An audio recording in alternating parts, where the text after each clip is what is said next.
2023 wasn't a good year for the Carolina Panthers, but I'm trying to make 2024 a better one for myself. Get started on your resolutions with Factor so you're ready for the new year. Factor's ready-to-eat meal delivery takes the stress out of meal planning and sets you up for success in the new year. Skip the grocery stores, prep work, and cooking fatigue. Instead, get chef-crafted, dietitian-approved meals delivered right to your door.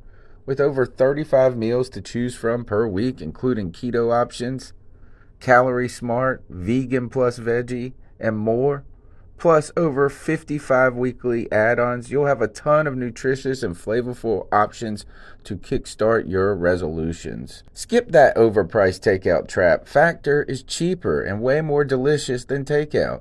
Get chef-crafted, restaurant-quality meals delivered right to your door, and they're ready to heat and eat in just 2 minutes, which means more time for you.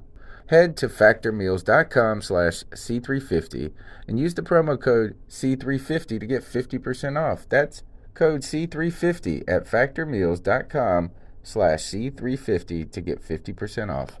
Looking for a fun way to win up to 25 times your money this basketball season? Test your skills on Prize Picks, the most exciting way to play daily fantasy sports. Just select 2 or more players, pick more or less on their projected stats, and place your entry. You could turn $10 into $250. Right now, Prize Picks will match your first deposit up to $100. Just visit prizepicks.com/fan and use code FAN. That's code FAN at prizepicks.com/fan.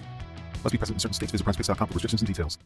In a world where Carolina Panthers fans have an insatiable thirst for Panthers news and opinions, only one podcast roars ferociously. It's the C3 Panthers Podcast.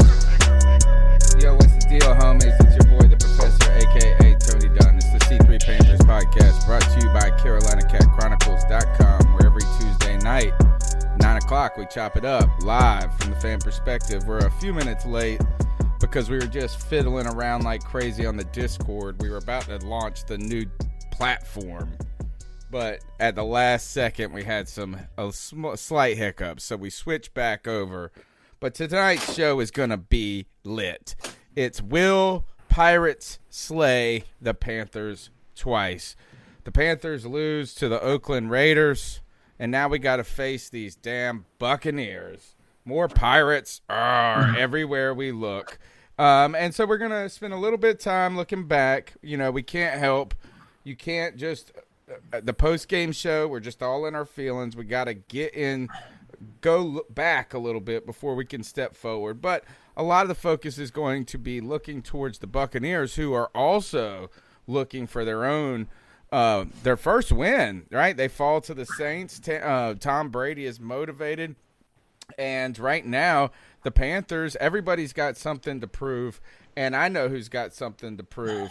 That's my man, Cody Lashney, in the house. How you doing, my friend? Tony Dunn, man. Listen, I feel like I never have anything to prove, man. I give you my authentic self every time I come on here, just like we all do. But listen, man, we're going to move forward. We're going to put this Raiders game to bed. We're going to look forward to Tampa Bay and Bruce Arians and what they're going to do against the Panthers. And we're going to do it with the best fans in all of YouTube. Cousin Jeff, Chef Jeff, Home Oncology. What's up, man? Joe Riolano, one of the founders of C3. Sarah Taylor, Underground West. Lee Trotter, 10 Tizzy. Tony Dunn, ain't nothing to it but to do it, brother. Let's roll. Sorry, my kids are coming in here talking to me while we're doing the show opener. The number's 252-228-5098. You can be a part of the longest-running Panthers podcast. Go ahead and smash the thumbs up button, subscribe. We're all over the map, iTunes, Stitcher, TuneIn Radio, and we also got tech extraordinaire in the house, streamer extraordinaire in the house, Codizzle Allen, also known as CK, the man with the master plan. How you doing? Man, living the dream. It's been a good day. It's going to be a good week. Some crazy news that happened today that's going to be happening on Tuesday. I'm going to talk to you guys about with my streaming, but right now we're going to talk about the Panthers. He's sponsored. No, nothing so crazy. Nothing. Cool. It's still pretty crazy, but not quite that. I got you. You can check out Codizzle Allen. He's all over the map playing Call of Duty like crazy. ready for the Cold War. I pre-ordered it. How about that? Cheap ass Tony Dunn pre-ordered it. We also got Greg, the Bat Daddy, the Stat Daddy. Did you see the Mandalorian clip that came out? I did. It looks absolutely I sent amazing. it to you. I'm kind of upset that I watched it on my phone while I was at work instead of waiting till I got home and did a reaction video on it because it was pretty amazing. It's a great show. I'm super excited for it. We're gonna be covering it too. So what's the name of the flowers, the something, whatever, his special weapon he got when he brought all that mess back?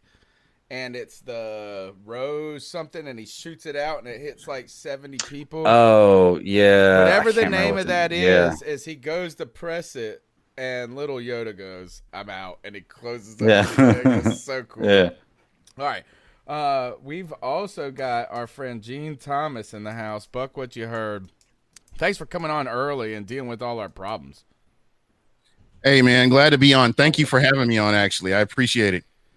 We're going to be talking about the Bucs, but you're going to have to stick around for that a little bit at this point because we do have to go back a little bit and talk about this week, and we'll be talking about your game a little bit in retrospect.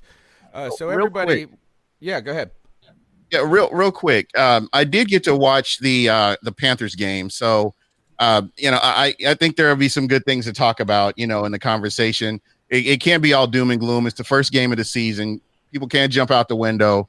Let's wait and see what happens. You watched the post game. Yeah, don't worry. Cody already jumped out the window. That's why he's in a wheelchair. Yep. That is indeed what happened. Oh, sorry. I shouldn't have. I jumped out the window a long time ago, bro. So, yeah, maybe that's just a part of being a Panthers fan. No, you're right, man. Listen, a lot of people felt like we were, which I think it was unfair because there's 4 of us on the podcast, but a lot of people thought that me and Greg were too down on the team. And I think we've all had some time to cool down and kind of rethink things and, look at what we're going to do going forward. And I think there was a lot to like, but I maintain that there was also a lot that left a lot to be desired. And I think that's reasonable. But overall, I mean, it wasn't a terrible performance. There's something for us to build on, but I think our defense has a lot of work to do. All right, don't forget, the number's 252-228-5098. Smash the thumbs up button, subscribe, @cat_chronicles. I do want to remind everybody that if you're looking to put a bet down on any sporting event, the way to do it is to go to mybookie.ag. MyBookie.ag is like a safe, simple way where you can go gamble, you can bet, you can get paid, and get your money out and have some fun in these games. I know the Panthers did not cover the spread, which was at 3 this past week, and now I'm just pulling it up right now, is that I think it was 9 the last time I checked. Yes, the Tampa Bay Buccaneers at home are favored 9 points, and it's a 48.5 over-under. If you want to get on that action, you can go to mybookie.ag. You're going to use the promo code OVERTIME. They're going to double your first deposit, and new players will get up to $1,000 in free play designed to add more excitement. And Overtime, the network we're part of, is throwing in a little cash of their own. Is that they're going to give away to one listener who goes and registers with mybookie.ag, deposits money, and plays a bet. You know what I'm saying? Just like having a little fun. All you got to do is you got to take a screenshot of your deposit, and you email that to overtime@advertise.com. Advertisecast, excuse me. Overtime@advertisecast.com. You email them that screenshot. They're going to pick one listener at the end of the month from the network, and they're going to give them $500 cash. They're just going to give them straight $500. And then you can go to MyBookie. You can get on the over-unders. You can get on the long plays. Like right now, what are you looking at? Who's the fool's bet? Is it the Cardinals? Is it, Seattle hosting New England? Only 4.5 points that the Seattle Seahawks are getting. Do you feel like it's going to be a defensive matchup? Do you feel like Cam Newton is going to go into Seattle and do something? Are the Panthers competitive? You can get on that action at MyBookie. Don't forget to use the promo code OVERTIME. All right, let's jump into the show. And we'll talk about MyBookie. I got some other spots I'm going to be talking about. I'm dropping a lot of shorts coming up this week. I'm going to start doing a couple of short podcasts afterwards because, we get the cracking on the Tuesday nights. We'll be here till Thursday if you don't shut me up. But the Carolina Panthers had their opening game. Before you start, 10 Tizzy said bump your microphone volume up just a hair from like a 5 to a 7. Those are 10 Tizzies. All right. So, thank you. Here, let's see if that does it. Thank you, 10, my man. And that is the ultimate Achilles heel of the C3 Panthers podcast in any live stream is getting the shit to work. The Panthers hosted their the open match. We were here. We got a post-game show we're doing right afterwards. We're taking calls. We got a lot of calls in the hole to go through. Carolina, it was an exciting game, guys. It really was. Is that if you look back, I had some notes up. I had some graphics I was going to be putting in, but I got knee-deep in this Discord stuff. And so my points was going to be like this, is I had some talking points, and I called them the professor's notes. And this is what I think, is that number one was thank God for Rasul Douglas. Right? Rasul Douglas comes in on Wednesday, plays the whole dang game, and makes some big plays. The Panthers only fell, we lose by 4, 34-30, I think was the score. Is that right? Yeah. Does that sound Yeah. it was all, there were chance to win. My next talking point was Teddy was what they said he was going to be and what they wanted. The offensive line wasn't that bad. Robbie Anderson is skinny, but wow. He is so skinny. That dude, he does not look like an NFL football player, but he is a playmaker. Watch out, Curtis Samuel. McCaffrey's the GOAT. And have some patience with this defensive line. They're babies. So, guys, now we're a couple of days removed from the game. How are you feeling about the Panthers opener? And try to think about it not just as a single game, but also as the debut of a coaching staff, the debut with no training camp for a lot of people, and a very, very young team. I'll pass the mic to Cody Lashney to get us started. Yeah, man, I think we fought hard. I think it vindicated giving Christian McCaffrey the contract money that we did in the offseason, especially seeing how other running backs have basically been paid because of him. But seeing what he does for our offense, man, like the Panthers are going to be able to be competitive in just about every game. I think the big question mark out of week 1 right now is our defense. And I'm willing to say that maybe it does need more time to gel, more time to come together. I've seen a lot of people that said that Derek Brown wasn't as bad as we said he was. Fiesc Films in the chat room says Bravion Roy was out there pushing the pocket. That was our 6th round pick out of Baylor. So there's a lot of stuff to build upon. But I think the offensive line did look good, a lot better than I expected it to be. And overall, it was a competitive football game. And now we're going to have to do that against offenses with much better pedigrees, as now we welcome Tom Brady, who's very pissed off, and Gronk and Bruce Arians, and whatever they didn't do right against the Saints, they're looking to get right at home. So we have another stiff test and another opportunity for Teddy Bridgewater to shut people like me up who don't believe that Bridgewater is the future of this franchise. So, this is a prove-it season for Teddy, and he has to continue to do so. All right, CK, you're 48 hours removed from the game. How are you feeling now? Honestly, looking back at the offense, I'm less worried about the offense. I think the play calling was what we wanted it to be. He was spreading the ball around. He wasn't creating turnovers. Teddy Bridgewater wasn't the reason we lost. He wasn't, again, he was not an X factor in why we won, like why we could have won. But he was definitely not doing things that caused us to lose the game.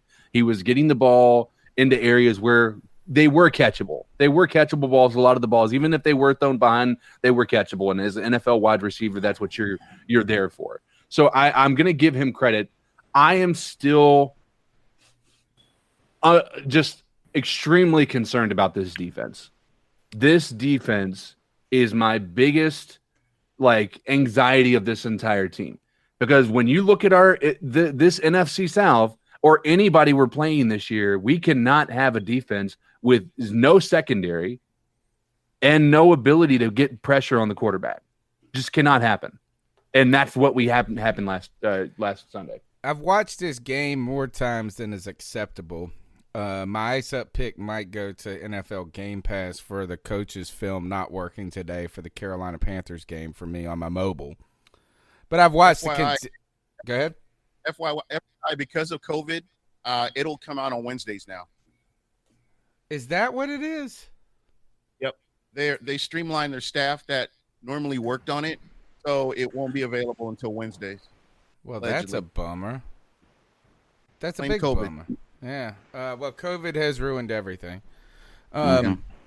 Except for my life, because I've gone to Italy and Florida and lived my life. No, Ali Trotter said this. He said, I was never worried about the offense. But I went and looked. I've watched the game several times going back, and I've tried to just look at it with as impartial of an eye as possible. And I really think that the team looked what I expected, maybe even much better. And I want to lessen some of your fears when it comes to that defense. Number one, yes, is that the weaker side of the ball, clearly. Right? I mean, that is why we drafted 7 defensive players in the NFL draft this year. We started 4 rookies, and I believe they were all on the defensive side of the ball. And then there was just some kind of getting to know the personnel out there. But the team did get gashed for some bigger plays early, but play action was problematic. They picked on some youngins, which we all expected. But they were not, arguably, if you looked at the way they handled the run, it was better than they did last year. And that was the Achilles heel of this game, right, is that we really just couldn't get the timely stops at the end of the day. They got positive yards on first down and second down, and then put them in short, third and medium, third and short, and that was problematic for us. But overall, the defense was not just a sieve. They did not look completely out of sorts. Now, there are some looming questions clearly about how is this cornerback group going to handle, hold up, given Dante Jackson. What is the pass rush going to look like? Because the real weakness to this team was not just not generating a pass rush, but the pass rush was so simple. And the problem was it was Brian Burns and Gross Matos or whoever else they would stick out there, and they were young guys. And they just speed rushed the outside. And the tackles were just letting them go by pretty much. They were keeping them outside. The David Carr or Derek Carr, whatever his name is, would climb the pocket. And it would be all right. And then this would really hurt us too when they ran to the edges, because you weren't getting that edge contained, because the youngins were so excited trying to get after quarterback, they overcommitted. But overall is we didn't have a tremendous amount of penalties. Yes, there's the Tahir Whitehead penalty, which we all want back. There's the DJ Moore personal foul that you want back. But it was not a game of disorganization. And that's interesting in lieu of the fact that we heard that they were having communication issues between the headset and whoever the signal caller was. They said 10 to 12 plays. So I think here is that the offense looked good, is that ultimately I think this is Teddy Bridgewater played very well for his debut, and I think that's exactly what they wanted him to be. and that is a guy who may not put up – he's not going to do what Aaron Rodgers did to the Vikings. But he was able to – he didn't make mistakes. He didn't play overly conservative either, right? And, yeah, was it picture perfect? No, it wasn't. When you say he didn't play overly conservative, I don't think that he played extrovert or very liberally either. I mean, I think it was a middle of the pack performance. Which is what they wanted him. Gene, go ahead. Gene, go ahead. Go ahead. Yeah, there's a lot of Teddy Bridgewater hate, and again, I just don't understand it. The guy ran for 26 yards. I mean, he was 22 of 34, 270 yards, no interceptions. He made plays with his legs, and he made logical moves down the field. They were able to move the ball up and down the field. On the defensive side of the ball, there were a lot of missed tackles. The players were in place. To make those plays, but they just couldn't wrap up. And I think that's coachable. That's something fixable that can easily be remedied as the season progresses. This is the first game of the season, and that's kind of how you have to look at it. I'm sorry, but I don't have a problem with what Teddy Bridgewater did. I know that people are accustomed to Cam Newton, but I believe that he can get you some wins. He can put you in a position to win if you have 4 quarters of football on both sides of the ball. So I don't think it's as bad. And I said this even before the season started when I was on before. He's not that bad. He's not as bad as people are making him out to be. I agree. Yeah. Looking at it overall, he had a 98 rating. I mean, I was kind of harsh on him on Saturday, and it's not that I don't like Teddy Bridgewater. I want him to be successful. I don't mind him being our quarterback. I think for me in my mind, Sunday. That's what I mean. Yeah, for me, what I mean is like Saturday you were ripping them. Sunday, not so much. Now, is he an upgrade? I think he's an upgrade over the quarterback that you had here last year. Oh, certainly. Over Kyle Allen, yeah, sure. But I think the thing, like 10 Tizzy in our chat says Teddy's fine, but he's not elite. And that's kind of what the fear is. It's like, if we're going to rebuild this football team, there's a lot of the fan base that would rather do it with a brand new quarterback coming through the draft instead of someone that we don't feel like we're going to be able to put their hand It's going to come. Hand. It's not, but it just wasn't right, in the I'm cards just saying, this no. year. I'm not shitting on them right now. All I'm saying is like to explain to Gene, like the people that are like, it's not that we're not sold on Teddy Bridgewater, but I can also say this too.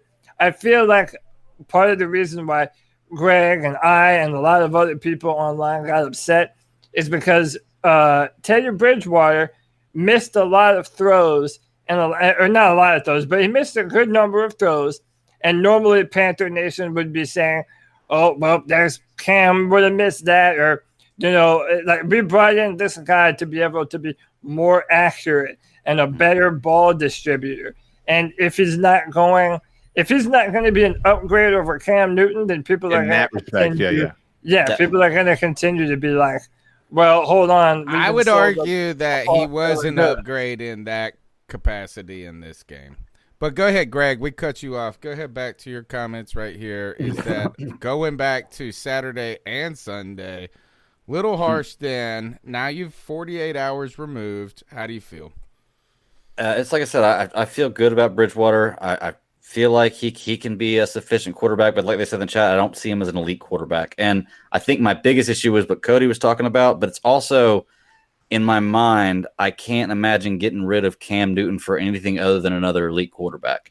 And it feels like we can't, because I guess I still had faith in Cam Newton. I felt like he'd come back from being injured, but I feel like getting rid of that kind of player, you have to get, in my mind, something better than Bridgewater. But Bridgewater has the ability to prove me wrong. And I hope he does. And arguably, though, here's the thing, is that in free agency right now, say Cam Newton would have been hurt, right? Say Cam Newton got injured, and we had our pick of the free agent litter. It's probably Teddy Bridgewater. We wanted Teddy Bridgewater. And so I do think, I know that there, and look, is that I'm the first person to admit that I love Cam more than anything. And I understand the emotional capacity. And we argued for months and months and months that you're not saving any money. Just play him in his last year. Let's see what happens in this and that. And it is irritating to me, too, when people are like, just turn the page, forget about that. Like, I mean, that's a little bit too much, too. But I would say that Teddy was kind of not Cam in a good way on Sunday. Is that, did he miss a couple of passes? Certainly. But he didn't. The only one that I remember that was just like ridiculous, not even like close, was the one in the end zone. And that might even been a good thing, because if you're not going to get the pass, it's better to throw it long. You know, that was the one DJ ended up getting unnecessary roughness or not. That personal. You know, that miss to the flat was kind of egregious. But, hey, can I be positive for a sec? Listen, I think Teddy Bridgewater has more to prove. He's not done proving it. All right, there's a lot of football left to play. And if anything, one of the things I want to pinpoint 3 different names. Matt Paradis. Is it John Schofield? What's his first name? Michael Schofield, Prison Break. Michael Schofield, and John Miller. Man, our interior 3, they looked good. I mean, even when you go back and look at them on film, like, not only were they not beaten, really, I mean, maybe I think there was 1 sack, and that might have been on Teddy, in my opinion, for not rolling out when you should have. But our interior offensive line, when you go back and watch the replay and watch the film, watch some of the highlights, like, they never got blown off the football. But there were a few times when they were pancaking the defensive tackles for the Raiders, and they have they have a decent defensive line. So I think that bodes well for Teddy Bridgewater. That bodes well for Christian McCaffrey. And that's going to be our thing going forward. We have to protect Teddy, and we have to feed McCaffrey way more than we did against Vegas. We have to feed him more. Well, I tell you this, is I tried to I've been telling you on paper that this offensive line was the best one we've had in a while. And I don't care who the guards were at this point, is that the idea of Moten Okung got beat once, Moten got pushed back once. Boy, we looked at this pocket. It was the best looking pocket we've ever seen. And the only reason that we got the sack was because Bridgewater did hold onto the ball way too long. Yeah, he did hold on.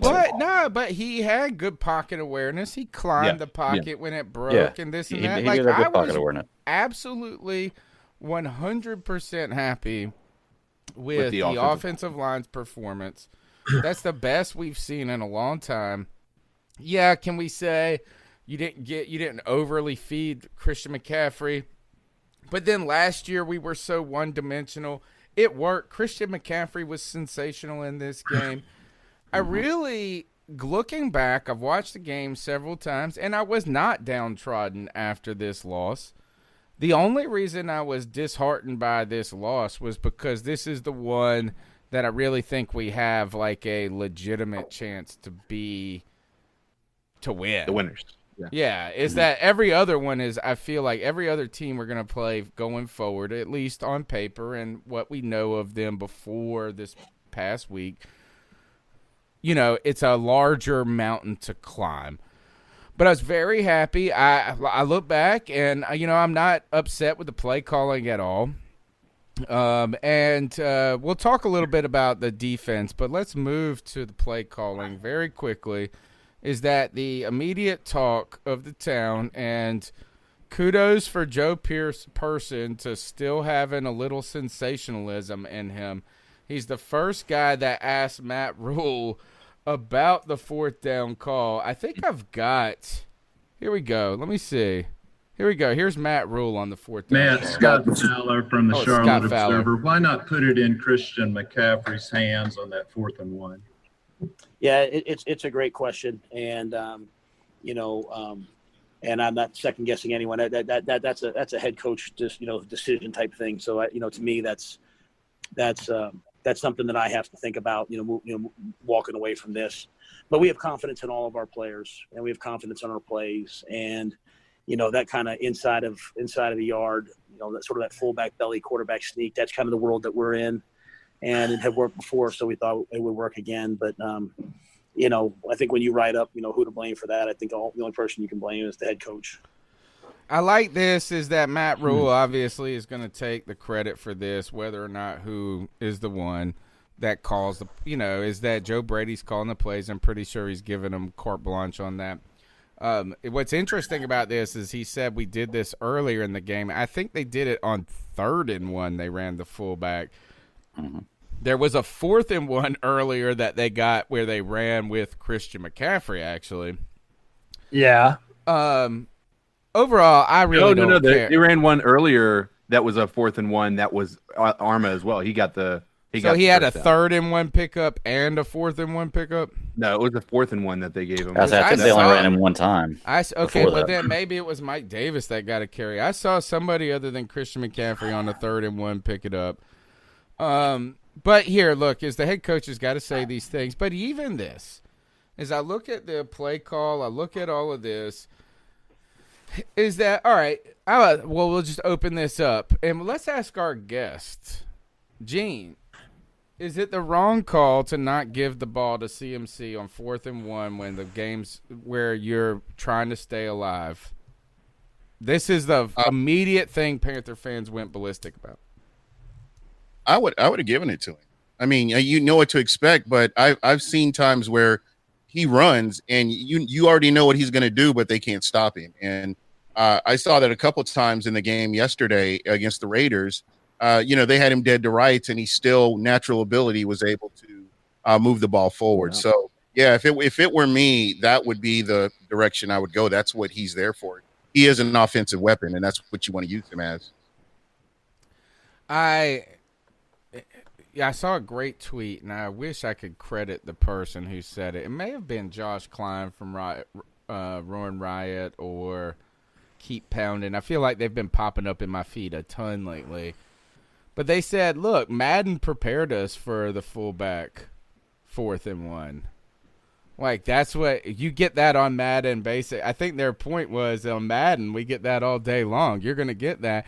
And I actually do feel okay with that, that's why you have the fullback, this big guy that's supposed to do this. I think a quarterback sneak might have been interesting.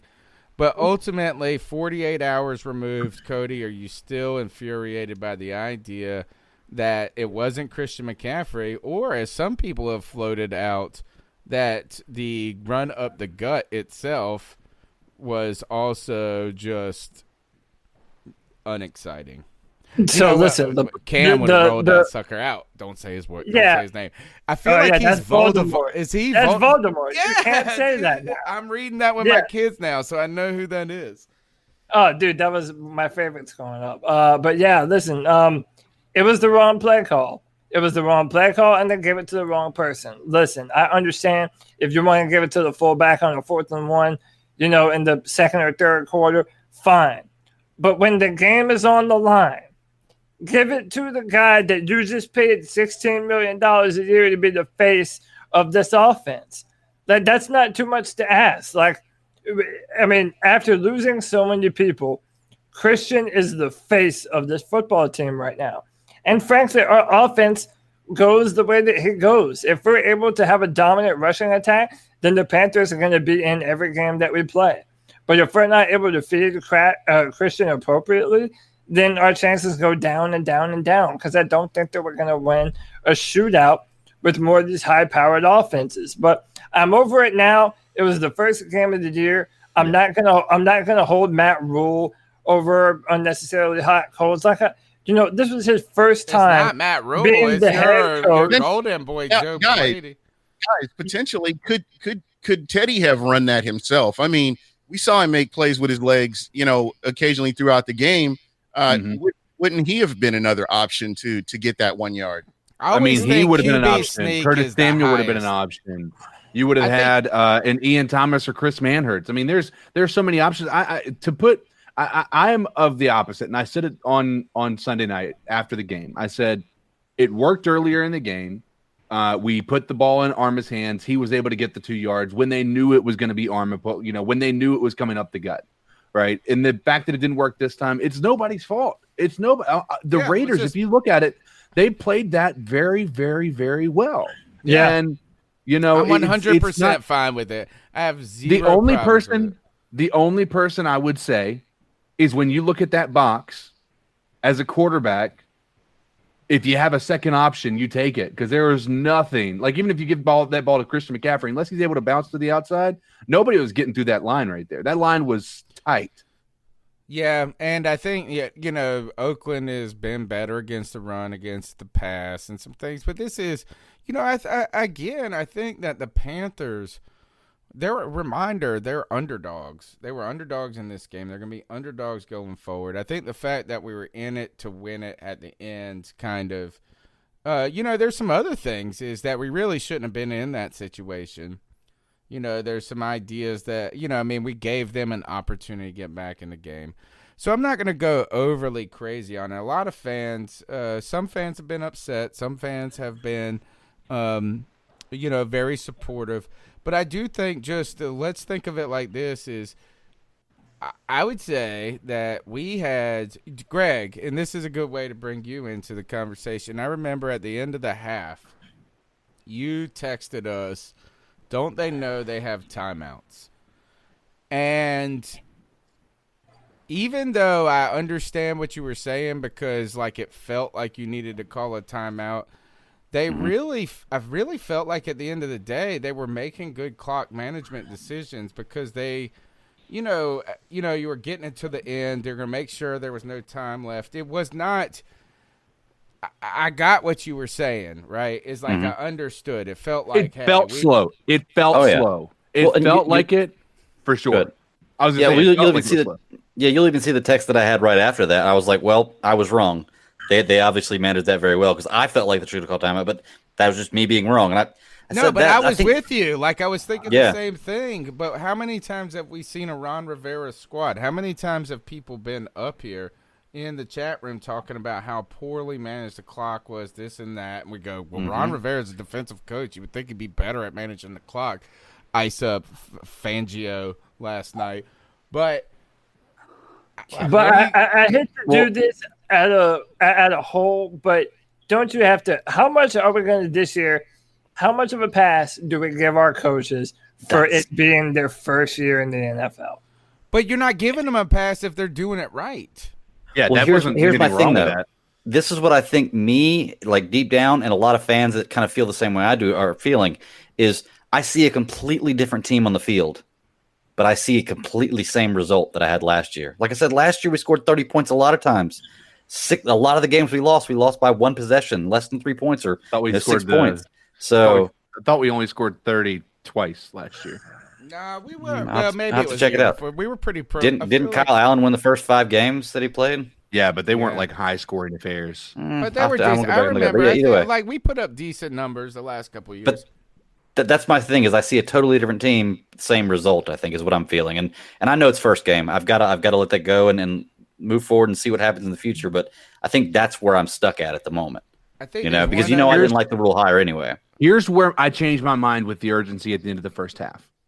We were at 3rd and 10 or 3rd and 7, and we were on the 50-yard line, and there was a minute and 30 seconds left, and the clock was running. And my thought is, if they run this now, Raiders get the ball back with all their timeouts, and they're about to march down the other side of the field.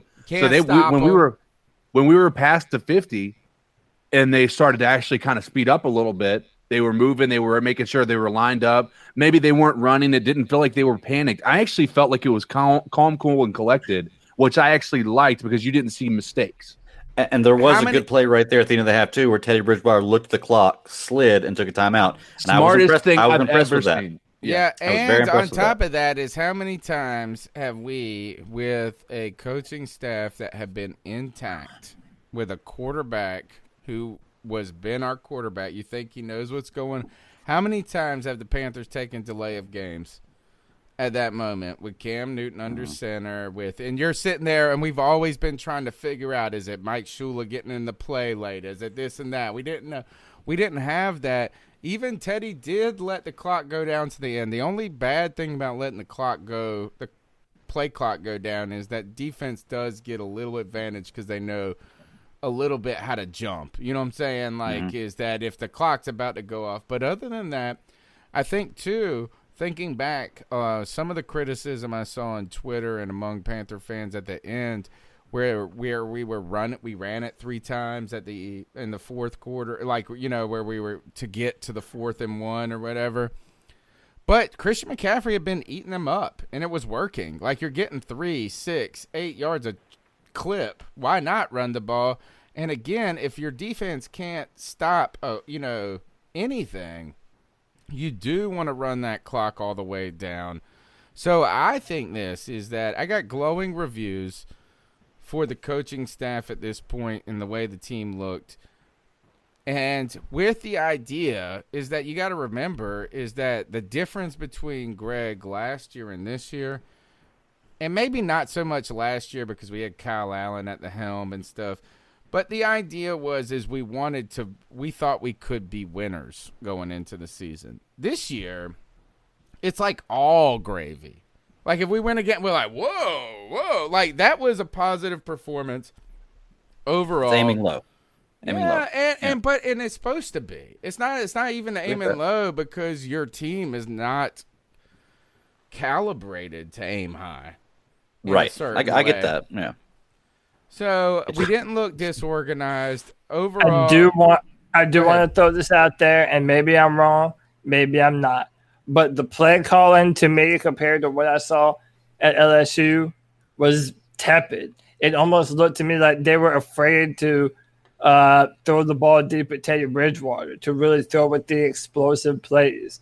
Maybe I'm reading into things, I don't know, but it seemed to me like the play calling, it wasn't very inventive. It wasn't. But does the need Joe to be Brady when you throw 200? Our quarterback had 270 yards. We rushed for 128 yards. We put up in many here. Let's look at their rushing yards. They had 133 rushing yards. We had 128.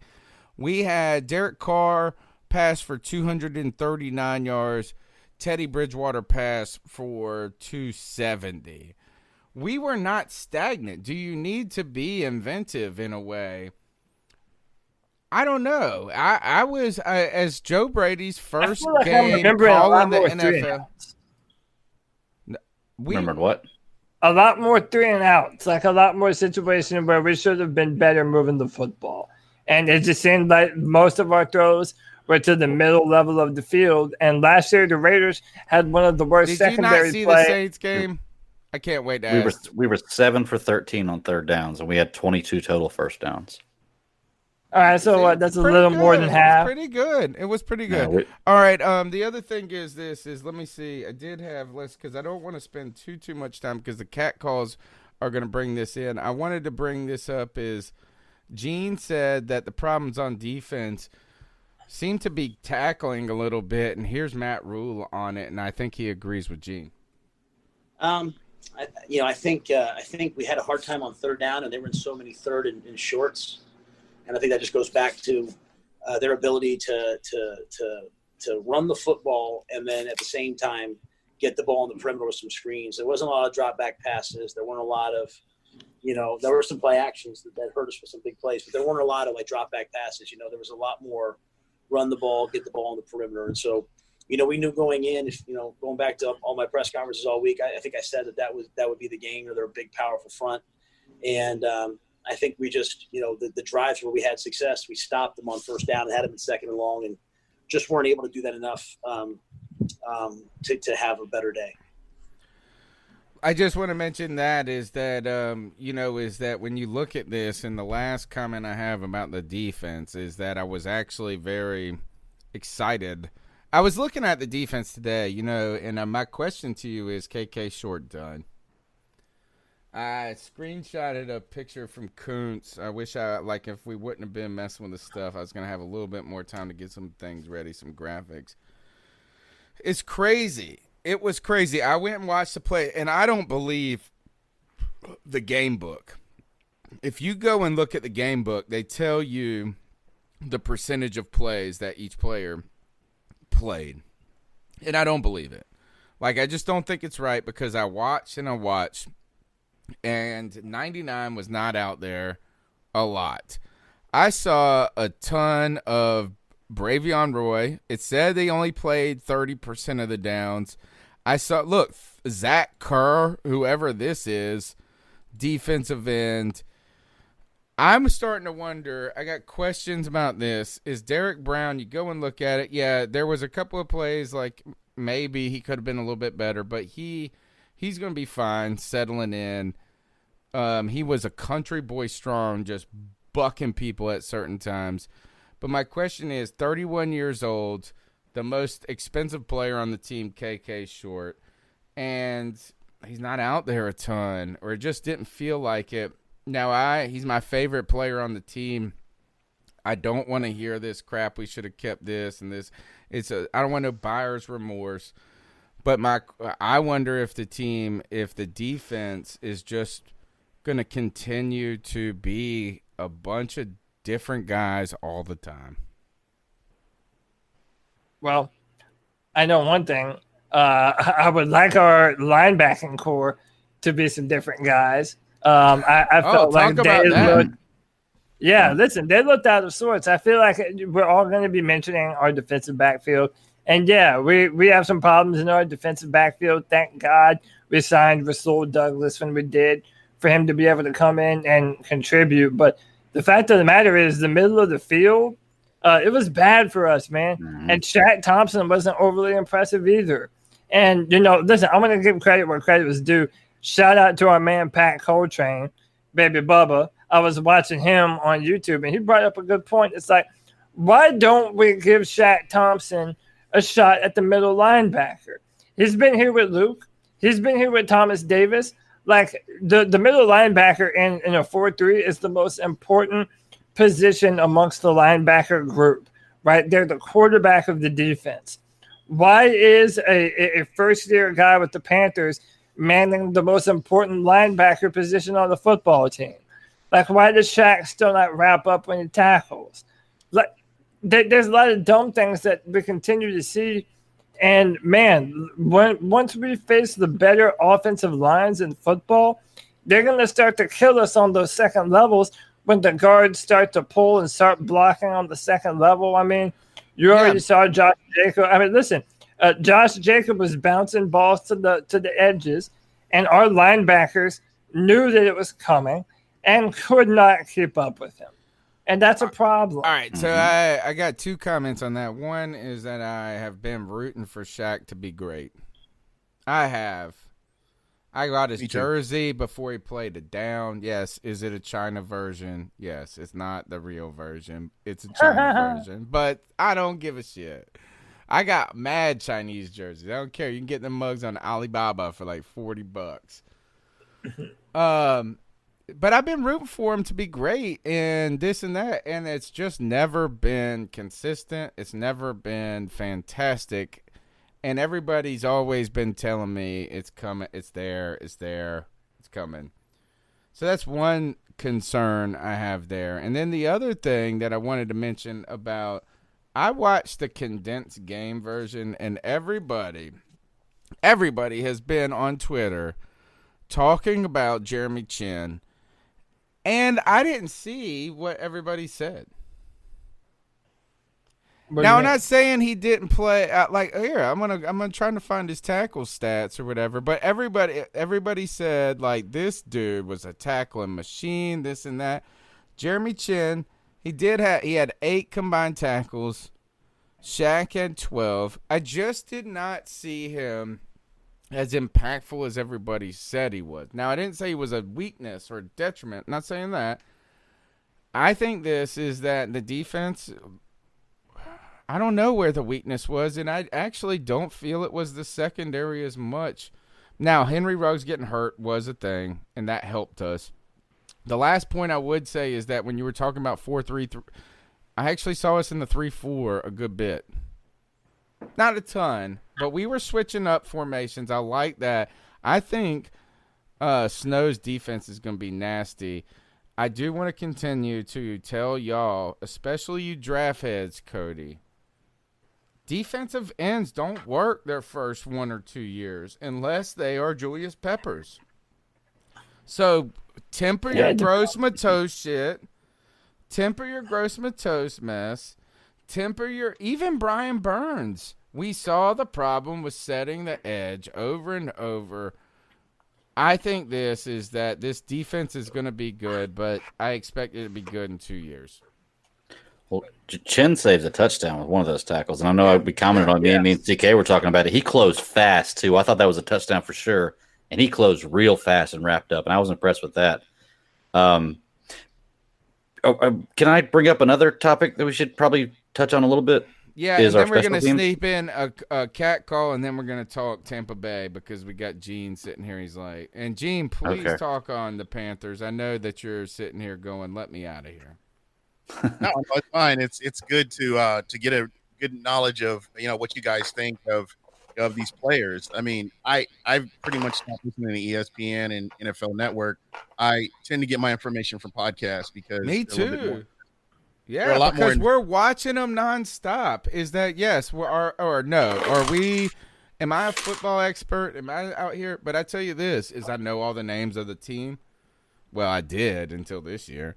But we're watching every play. It's amazing how much, how niche-y this is going. Go ahead, Greg, and bring that topic up, and then we're going to sneak in a cat call.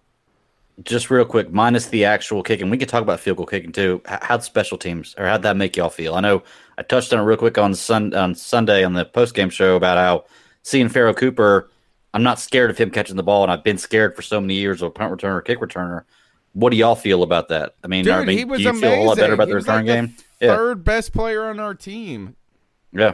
Right, and here is that I agree with you, is that like you don't have and maybe it was just like out of naivete that I didn't feel scared because I didn't know basically I don't know Pharaoh Cooper well. Right, but I do know he's a 2-time Pro Bowler, I believe, on special teams and some different things. But my man was getting positive yards. He won't making dumb plays. The kicking game, the return game has been a weakness for us since Ted Ginn the first time. Really, the first Ted Ginn was the first time that the return game was a threat and positive. The second rendition of Ted Ginn was steady but not positive. Like he just wasn't making plays, but he wasn't making mistakes. But any other guy other than that, it's just been a fucking nightmare. But I do got to point out this is Sly. Oh my goodness. Missing the extra point is unacceptable. And the only thing that makes Sly not ready to be pitchforked and kicked out of here is that we watched Gostowski last night get the yips. Yeah, but it was through the NFL though. Kickers are missing extra points. They're missing chip shot. It's just NFL wide. It's not just any specific team. It's everybody. Do you feel good, Gene, when you see this shit happen to other people? No, it makes sense. I mean, for whatever reason, you're supposed to say yes because y'all had 2 years or 3 years we've had of like that 10 shit years. being miserable. It's a curse. It's a revolving door curse. It's like our kickers. You can look at Cleveland Brown quarterbacks and look at Buccaneer kickers. It's about the same thing. That's funny. All right. Any other There's a thoughts lot on of that? bad kicking right now, though. It's not just. Hey, did y'all see Graham Gano for New York on Monday Night Football? Did he miss something? No. Please say yes. No, I don't recall him missing anything, man. Shut up.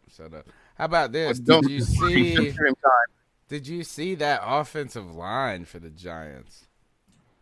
Yeah, sucks a big one. Oh, Saquon couldn't do anything. Dude, all right, so I like 3 yards, wasn't it? I flipped over to the channel like I was like a couple minutes late. You know what I'm saying? We're cooking dinner. I turn it on. I see Saquon catch this pass, jumping over cats, being Saquon. And then I had to take my kid to Boy Scouts, and I'm listening on the radio, and they're like, Saquon has -9 yards rushing. I was like, what? I did not. How is that even possible? Anyway, let's go to the cat calls. The number's 252-228-5098. I'm pretty sure they're coming after Greg and Cody like all night.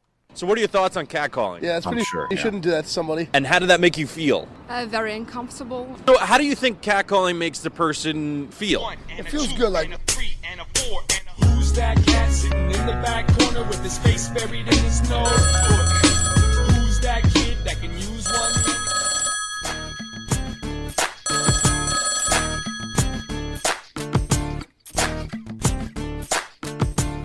Hey guys, it's Tyler from Spruce Pine.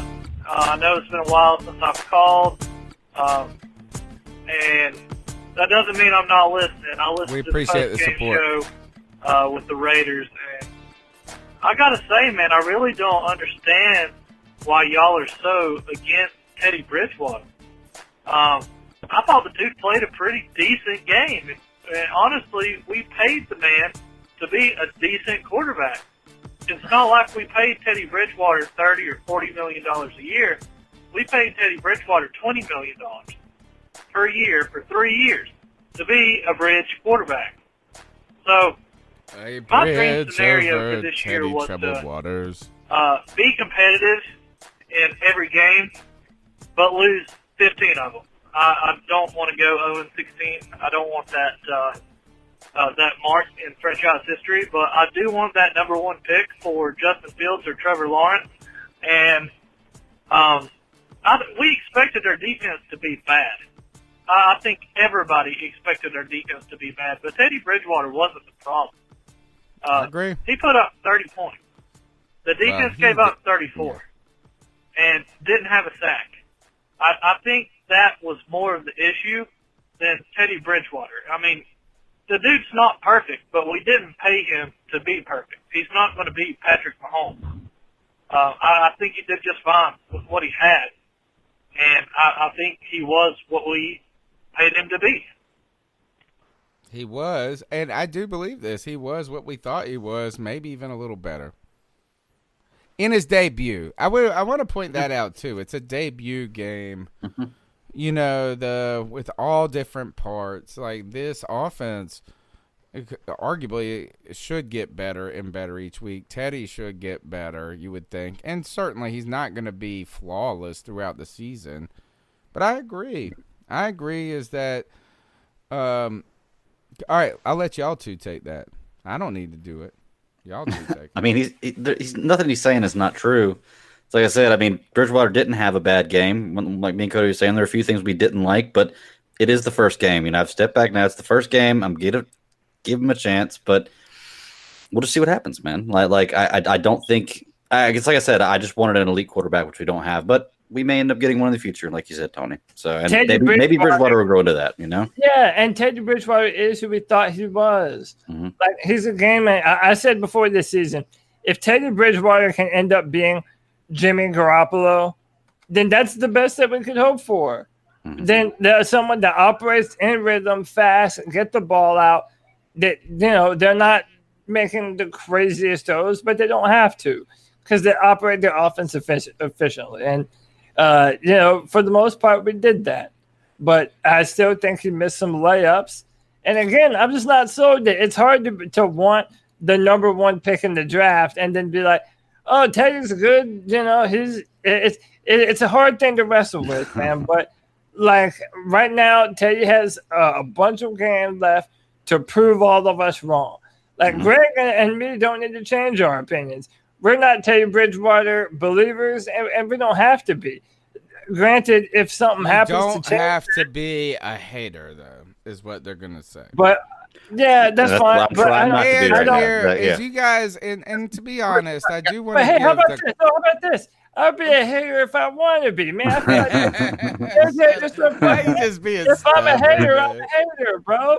Yeah, maybe I am a hater. Listen, man.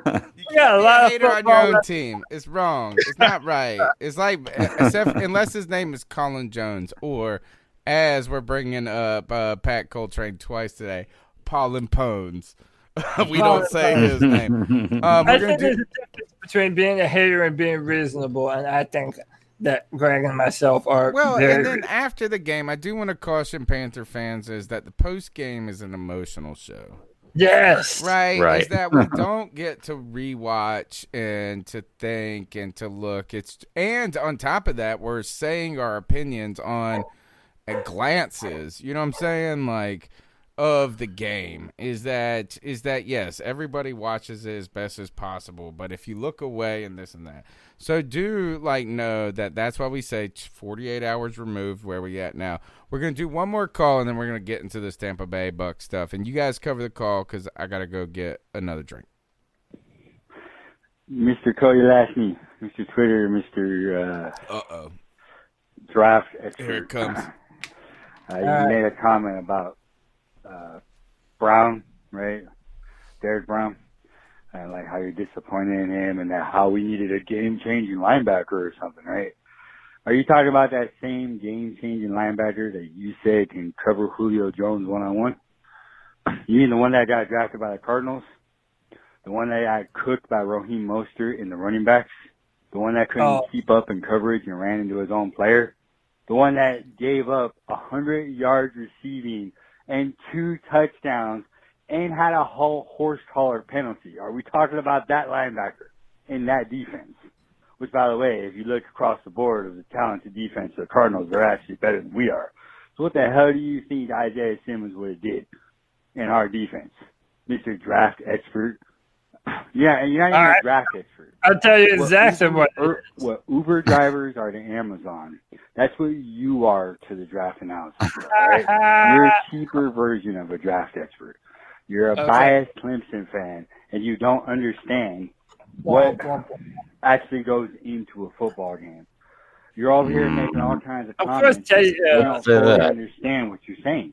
I get that you like Cam Newton. I get that you like Isaiah Simmons, but Isaiah Simmons has 3 tackles, the same amount of tackles as Derek Brown. Oh, by the way, Derek Brown actually had a better game because he had a tackle for a loss and a batted pass on the line of scrimmage. At least he affected the game in some way and not get cooked by running back out of the backfield. Did it affect the game when it mattered? Please. Don't make excuses for Isaiah Simmons if you ain't going to make excuses for Derek Brown. And the next phone call is for Stat Daddy. One, here's the deal, man. At the end of the game, I was just watching the clip that Brian Baldanger put on Twitter right now of the interior guards for the Raiders just blowing and just beating the hell out of Derek Brown, moving him off the football, letting Josh Jacobs run right into the end zone. So listen, here's what I'm saying. I'm not in the mode to judge a rookie football player based off their first game in the NFL. I'm not telling you that Derek Brown is shit. I'm not telling you that it was a bad draft pick, that he's not going to eventually be what the Panthers want him to be. But there's a lot of shit that goes into it. I'll look at Isaiah Simmons' film and tell you honestly about what happened. But, dude, to make this one for one thing, bro, my thing is this. If one, you're not taking into account what they're being asked to do in their defense, who they're going up against, how their offseason went. I'm not making excuses for no one, bro. And, hey, if you can do a better job writing about football, then do it. Until then, bro, fucking, hey, do better. That's what I always say, man. All right. No, you missed the phone call. You ran out of it. I did miss the call. Yeah, it makes sense for me. So. Bro, I'll put my knowledge. Yeah, I'll put my knowledge against any fucking random ass Twitter fan that wants to come in here and talk shit, bro. Fucking put up or shut up. It's all right. Is that I've taken the brunt of it before. Is that my man told me there's been a couple of times they come after me and they're like, dude, you're so sick. Yeah, but also nothing he said was true either. Like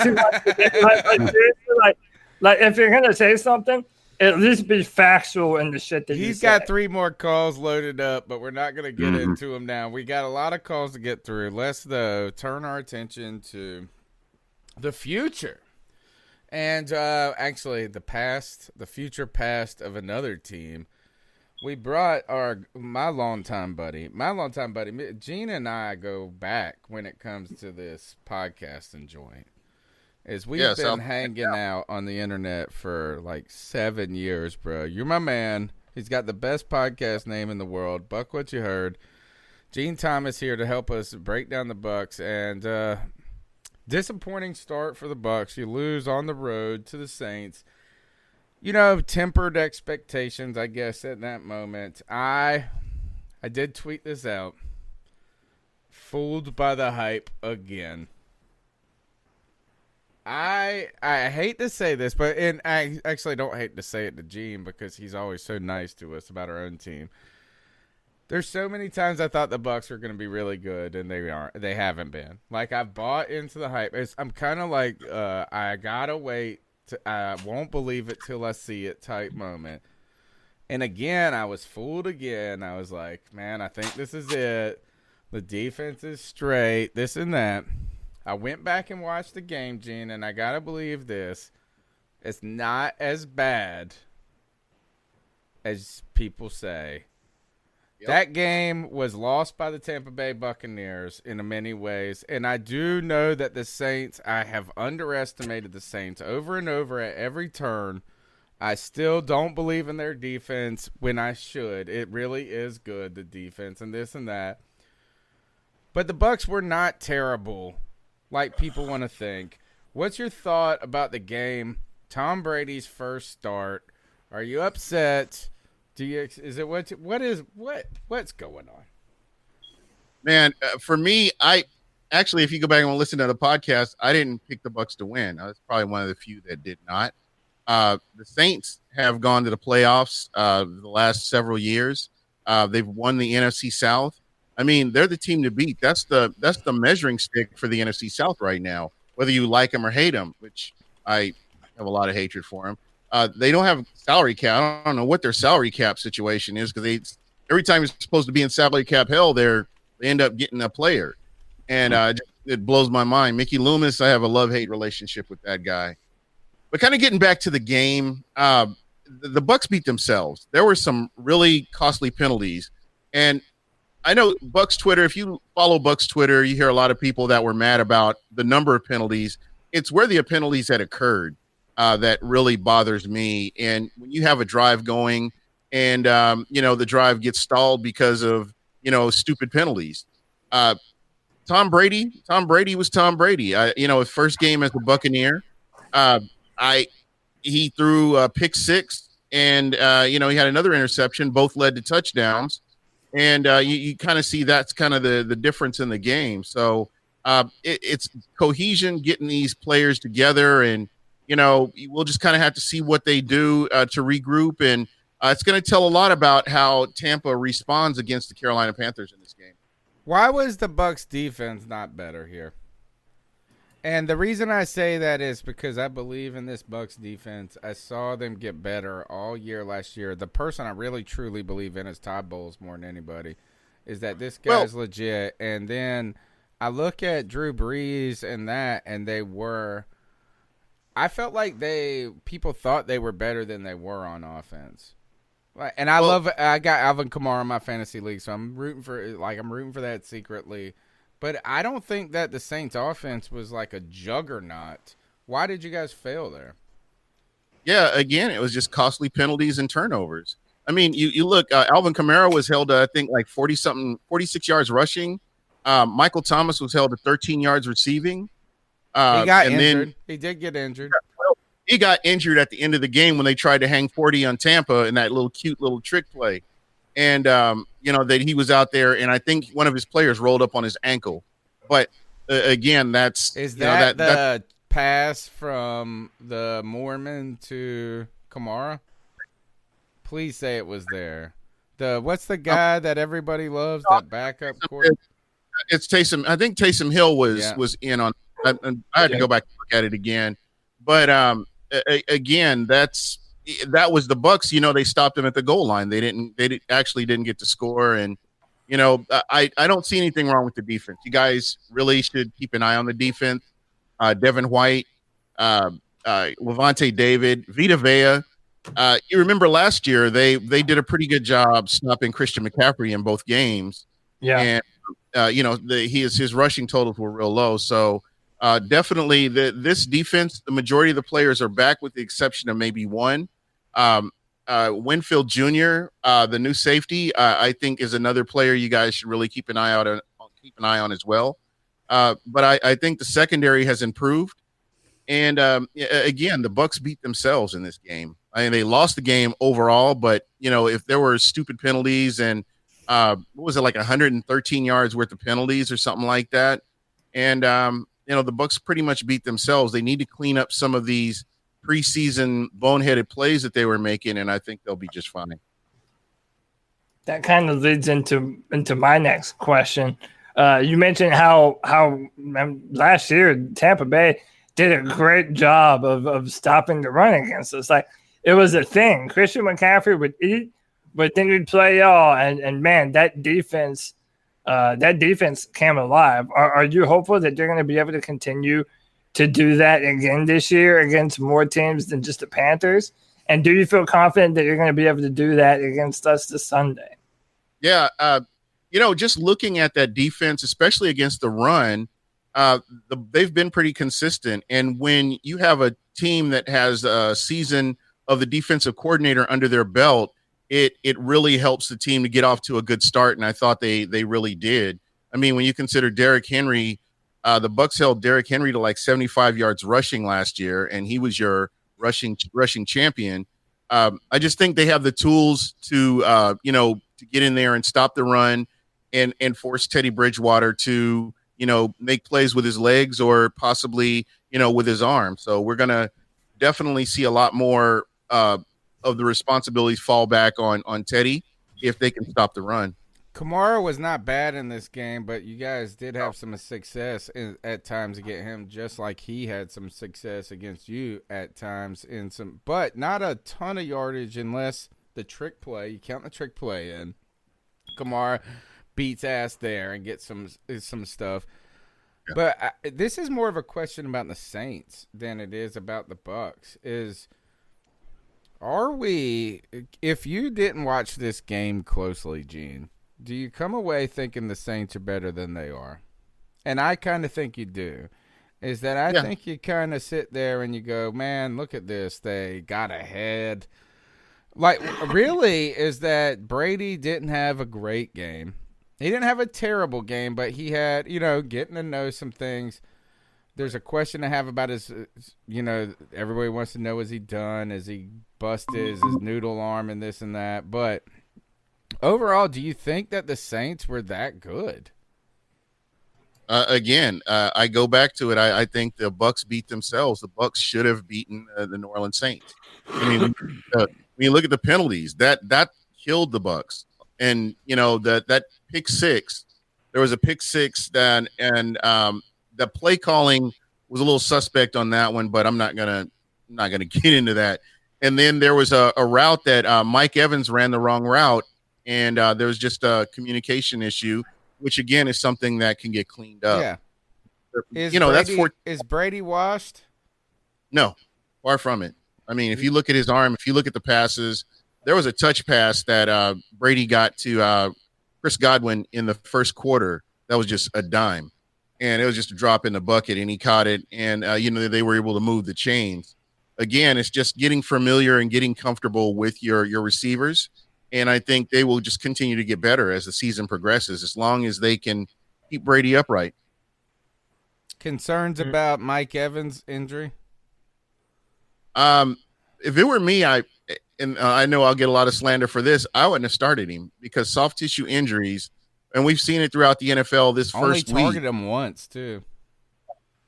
The thing for me is I probably would have sat him just because, you want to make sure he's 100%.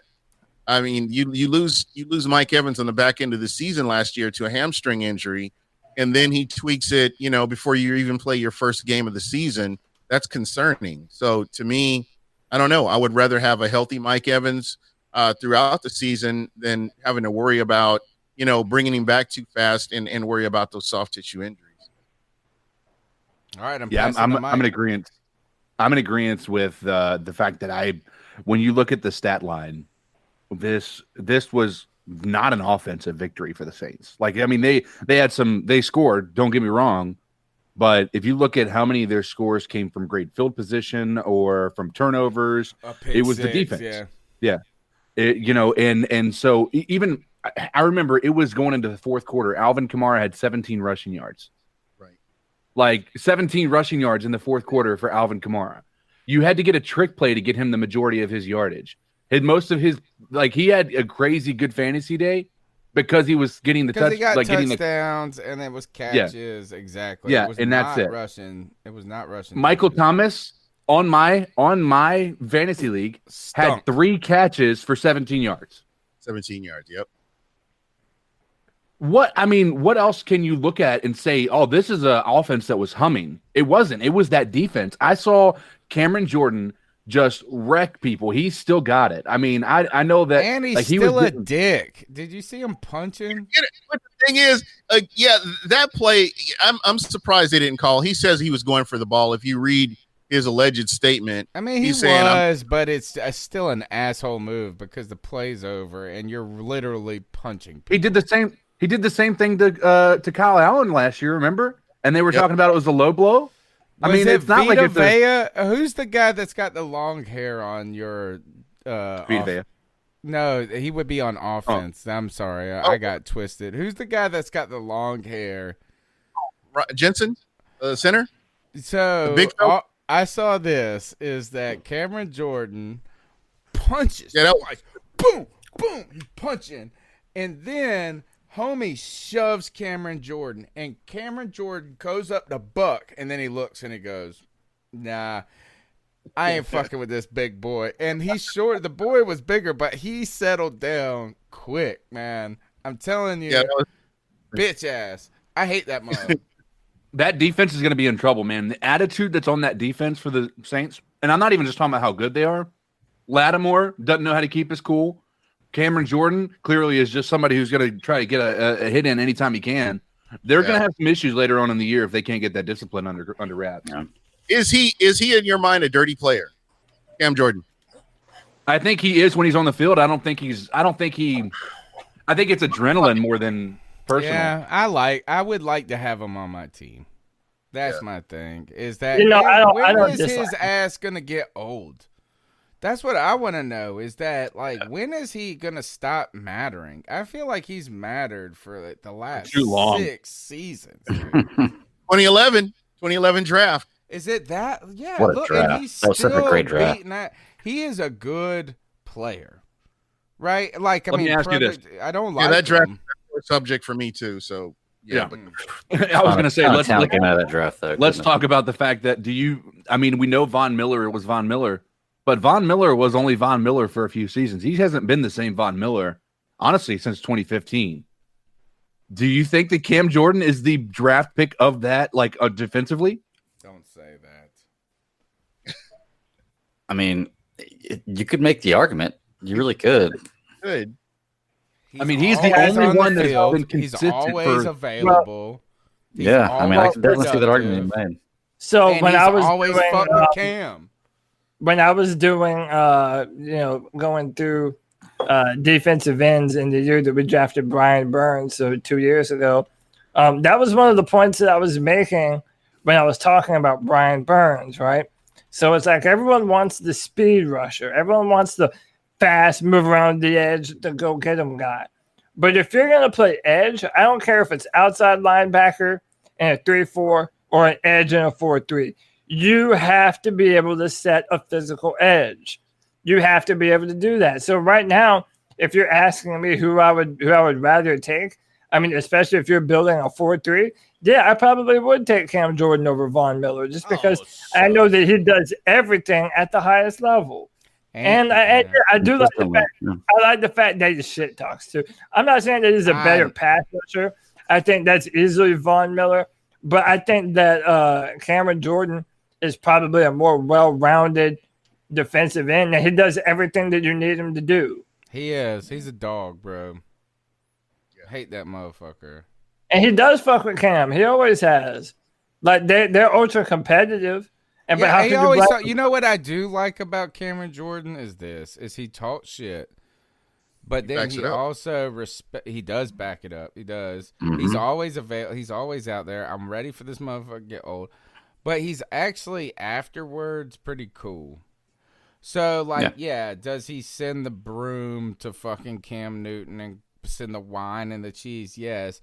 But he also will go on First Take and be like, Cam Newton is the fucking man. Like, he is, and like, I would like to have him on my team. That's it. There's a saying for that. It's like being a Steve Smith. Yes. I Exactly. hated Steve Smith, but the guy, I would wanted him to come to Tampa, and when he was a free agent, but when you saw him, he was playing against your team, you're like, God, this guy gets on my nerves. And then he's talking shit afterwards. You don't like any of it. Hey, they have a saying for that, man. Real recognize real. That's what it is, man. Like that's what it is. Cam Jordan is a damn good player. And if you can't recognize that, then it's like you're just being salty, man. I mean, after what he's done to us the past few years, like, how can you not give that man? Yeah, exactly. Like, is that I saw that punch and shit though, and then he was ready to fight, and then he looked at that big motherfucker, and the guy was shorter than him, and he was like, "That boy's country star. I ain't trying to fuck with him." Anyway, the number is 252-228-5098. I'm going to sneak in a call here because Joey, the Blind Panther fan, has a call that's related to the Bucs. I want to sneak it on while Gene's here. Hey, guys. It's Joey again.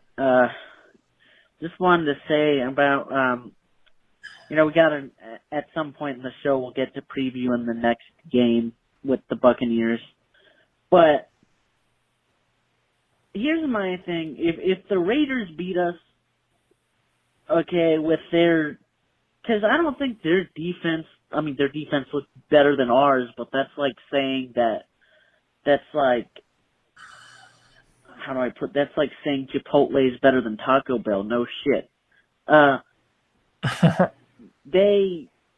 Bucs defense has done one thing, and they've been the only team to do it. Now, I'm not saying that, all I'm saying is they do this. They may sell out, but they stop CMC. Mm-hmm. So what do we have when the Bucs stop CMC? I mean, we're going to have RTB spread the ball around, because if the Bucs bottle up CMC and that's all we have, we're losing that game, which, I mean, I don't mean to be a pessimist, but, I always like to say we'll win, but after last year, I learned the hard way why you shouldn't always say we're going to win if you know we're not. I think we're going to lose the Bucs game regardless, because, I mean, they got beaten by the Saints. They're pissed about that. And then they come against a division rival and us that they know they could beat. So, Tom Brady is not going to be fucking around. And there's Brady, Gronk, Evans. Gronk is washed. Who else? Godwin. O.J. Howard is the man. Fournette. Like, basically any offensive free agent that even had anything left in the tank is on the Buccaneers now. So, our defense has our hands full. And Joey Sly can't be missing no extra points, dude. He can't be doing that if we want to win games, especially close ones. But that's my thoughts. But in my head, do I think we're going to win? No. In my heart, do I think we're going to win? Fuck yeah. Anyway, guys. Wow. Yeah. Joey the Blind Panther. That's a true Blue Panther fan right there. Oh, yeah, man. That's Joey Esquivel, man. That's the man right there. How have they stopped CMC?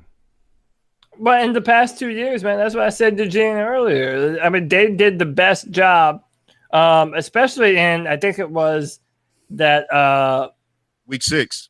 No, it was week 3. It was week 3.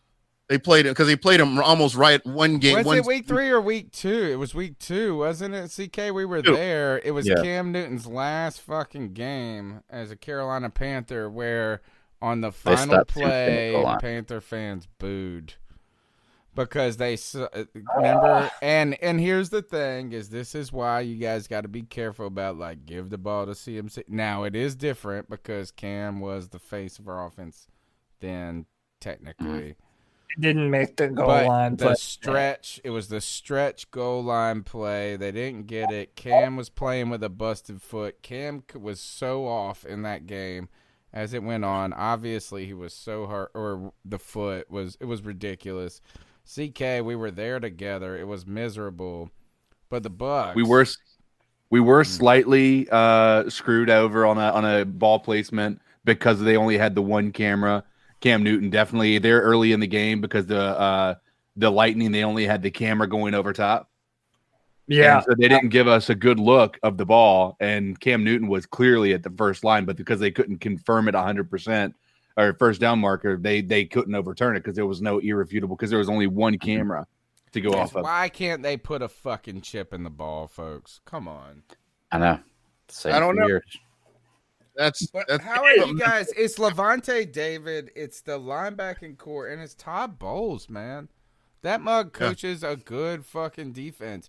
Y'all were shit for so long on defense. So long, yes. When you shouldn't have kind of been. You know what I mean? In theory, you put a lot of draft picks into the defense. You had good line. You know, and then it just never worked. Todd Bowles comes there and you cut people and you're still good. He's the reason. But how do you stop Christian McCaffrey? Is his mentality kind of a Bill Belichick? Which is we're going to take away the thing you do best, and then you got to beat us some other way? Yeah, that's very important. I mean, you have players like Devin White, which I don't think he's gotten to face Carolina yet. I think he was still injured. I think he may have still been injured when the two times that the Carolina played. But you do have Devin White now. Levante David is they're both 100% healthy. And I think being able to set the edge and being able to dial up blitzes and disguise blitzes, I think it's going to definitely benefit the Bucs defense. The one thing that I will say is very sound tackling. The one thing that really didn't get mentioned in that Saints game was very sound tackling. And we haven't had that for a long time. And that's from everybody from your safeties, cornerbacks, on down to your front seven. Which has not been a historic thing for the Bucs. Exactly. That's been a very undisciplined part of the Bucs scheme, and they've really tuned that up. And everybody's buying in. And so you looked at them turning the corner on the back end of the season, and they got off to what I would consider a very solid start. They got some stops where they needed to, and again, those turnovers and penalties is what really hurt this team. But I'm excited to see the defense and see what they can do against the Carolina Panthers. Sam Baker says Devin White was in the London game. And the other thing that I did want to point out about Todd Bowles is that I'm a secret. I love Todd Bowles. Like, I really have always been a fan of him. But he made the Jets relevant with the bullshit that is the Jets. And their defense was always legit. Despite fucking GM that sabotaged everything and owner, you know what I'm saying? It was just a mess. Yeah. And somehow he did it. I think he's a perfect fit as a defensive coordinator. To me, he's kind of like a Jack Del Rio, which is like always an asset to have as long as he's not on Twitter, Jack Del Rio. Gene, let me ask you this. Let's put it plainly, right? So it's kind of a two-part question. What did you see from Carolina's defense and what you saw?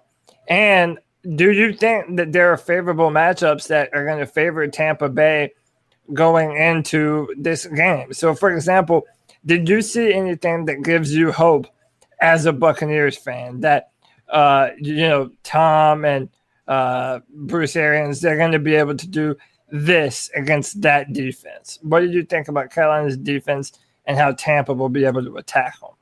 I think running the ball will be huge. I noticed that there were a lot of physical runs that there were missed tackles, and there were a couple of bad angles, but for the most part, this is a fast team, a very fast team, and they were around the ball, but there were just, opportunities to make stops, and those stops didn't happen. So I don't know. I feel like, when you have a Ronald Jones doing what he was doing against that Saints defense, I think he only had like 60-some yards, but still good, being able to, he was productive. Yeah. I don't care what people's. And where was Fournette? Fournette, they had him in a few times. 5 carries. That was it. I think it was something like. I remember I was watching the game tape. I watched it late last night on the condensed version on Game Pass, and I did watch it live, but it was in the background. Yeah. But I was shocked that Leonard Fournette was not featured, and that is indicative of Leonard Fournette more than anything. Yeah, you got to consider he just got to Tampa. Again, Ronald Jones earned that starting running back position. He looked and we haven't even too. talked about LaShawn McCoy. And this is one of those things where LaShawn McCoy is on this thing. Mm-hmm. Just keep naming names. Oh yeah. My gosh! Can you get Richard Sherman too? No, but again, I think the running game is going to be a huge part of this.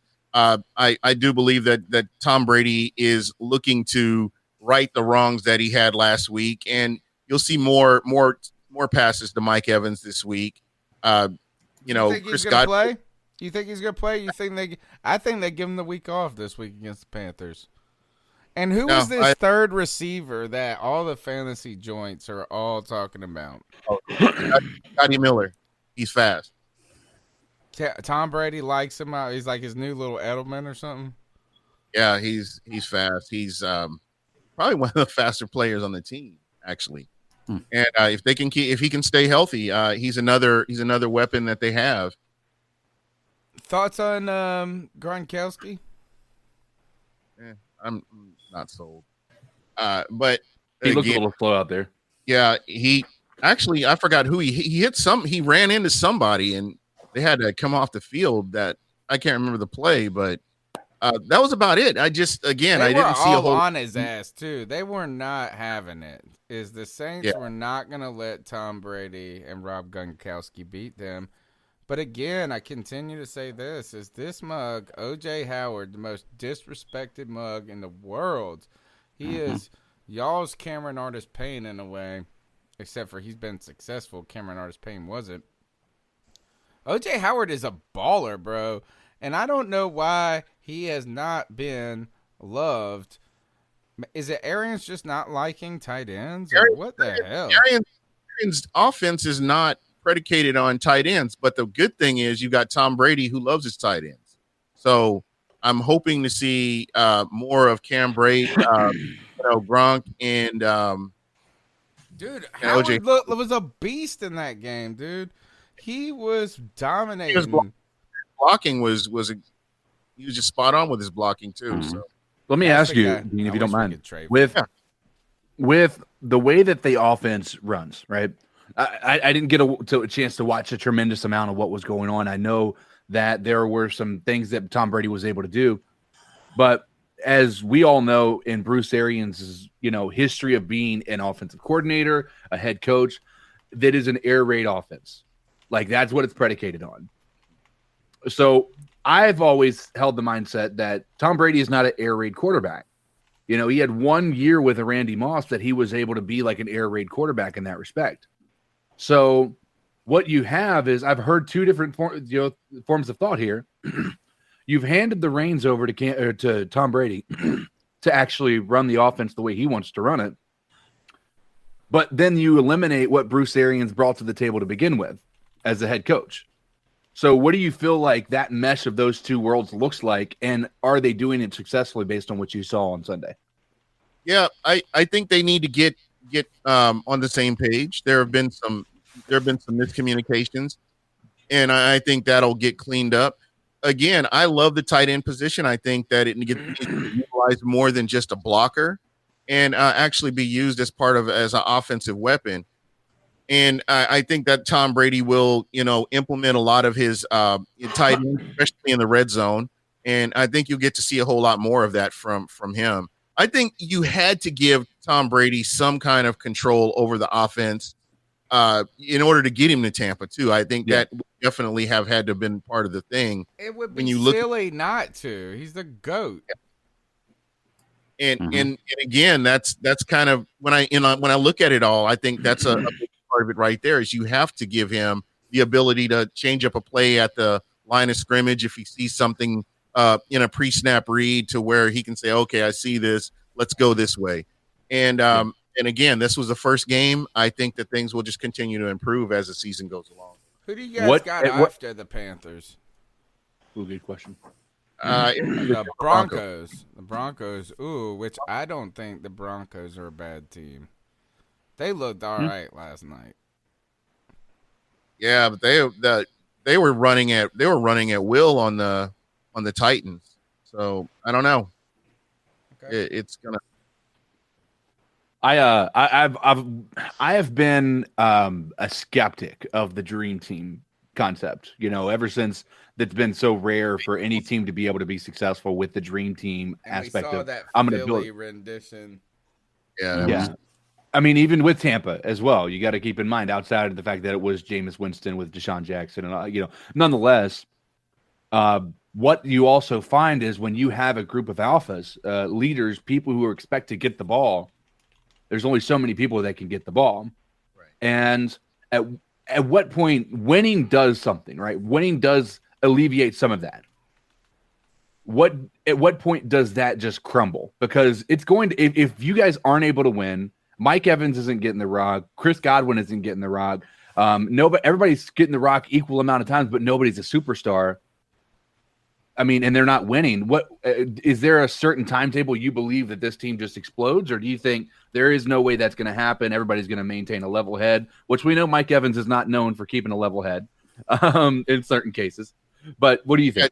It's just Lattimore, but I think he's fine any other time. It's just him and Marshawn Lattimore. They're that's their thing right there. They go back and forth. I would say injuries are going to be. We are in the NFL. There will be injuries, and just how this team overcomes that, it will probably be the answer to the question is how do they overcome that and move forward? I think with Tom Brady, we saw that. I think he was 12-3 last year with the squad he had. Yeah. I believe that he can make use of some of the players that that we haven't seen yet, and I think the Bucs will be just fine. Again, gotcha. You want everybody to be healthy, but I think you've got a quarterback that is normally a good decision maker, and I'm hopeful that really helps us on down the line when we get to the middle and back end of the season. Oddly, I want the Tampa Bay Bucs to do well this year. I want them to win the NFC South because the Panthers are not going to be the ones to do it. I don't want the Saints to win it, and I definitely don't want the Falcons to win it. So if anybody's going to do it, I wanted the Bucs to be able to do it. And I'm calling it right now. I've been calling it for months.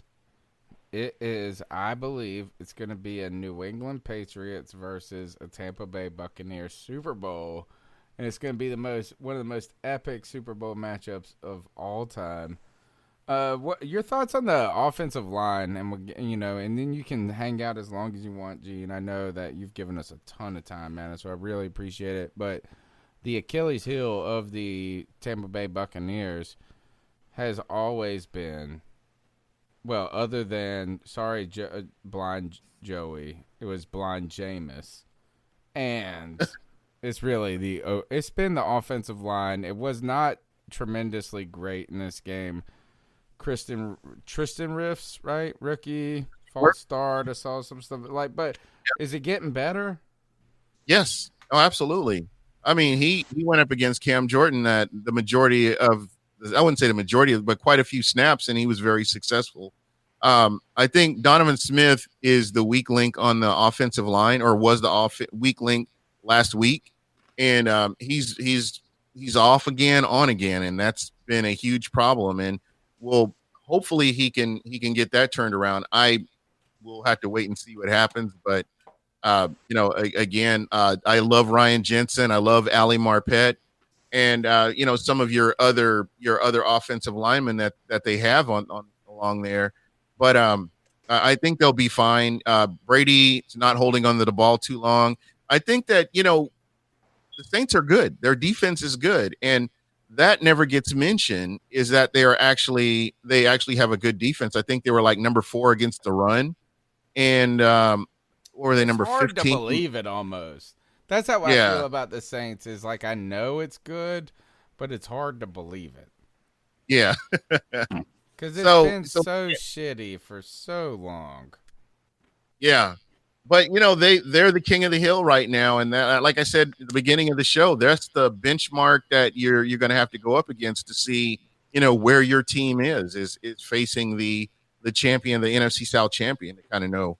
So just like the other thing that's been hard to believe, but it's true, is they've got a very good offensive line, the Saints. Yes, and if for so long it was just so atrocious, it started oddly with that Unger trade is really when they really started. I feel like to turn around and you're like, oh man, they ain't good, then they're good each week. So 9 points is a lot, but hey, huge.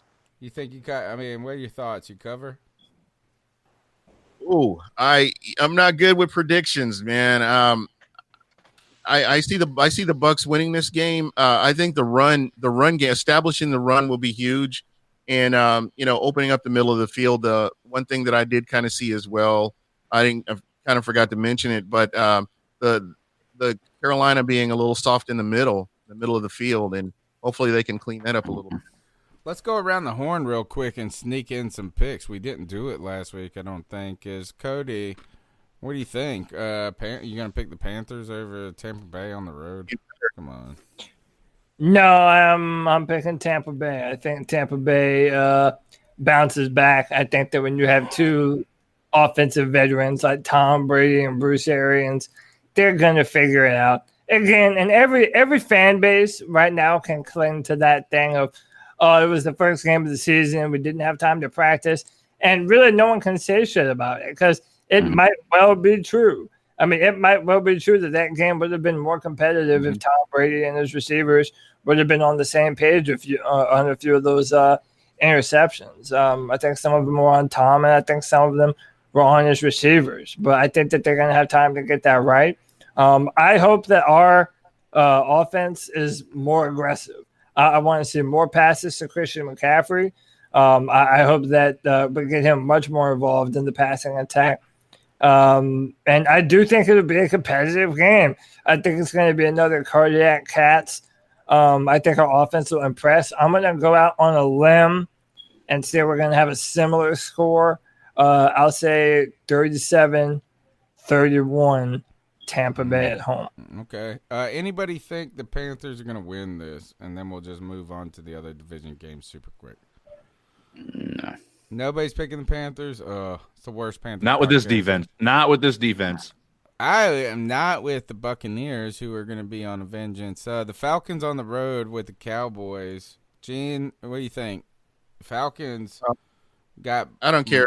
I don't care if the Falcons are a high school team. I'm never going to pick them. So. Okay, so he's got the Cowboys. You guys think anybody picking? What y'all thoughts? Y'all tell me. Anybody picking the Falcons in this game on this podcast? I think Dak bounces back from a week where people sit there and question his will to want to be a football player. I don't think the Falcons are as bad as we think, and I'm still. I mean, he thought did. they were Aaron, gonna be better, but look, because they negated Todd Gurley entirely in that game by getting up by 2 scores. They did play a Russell Wilson that was super aggressive. I'm not picking the Falcons to win, but I don't think this is going to be an easy game for the Cowboys. I don't think it will be either, but Dallas is just too talented to, at some point in time, they got to start winning and being an elite team because they have an insane amount of talent, man. On paper, I think they're the best team in the NFL. It's insane, but I think the Falcons have the chance to win because they surprised me last year with a lot of games, but I think overall Dallas is going to take this one, especially being at home. They just lost their home opener. Losing a second game in a row at home is going to be weird. It is in Dallas, right? Anybody think the Raiders are going to upset the Saints? I don't. No, I do not. I do. I think I'm of the mind. I'm going to tell you why. Because Michael Thomas is out. He won't be playing. I think that you saw a good pass rush from the Raiders and I think that it's going to be a competitive game. I think they could sneak a win. I'm with Cody on this. I don't think so. CK, you think so? I think so. Look at, they didn't lose much. And Ruggs is a stud.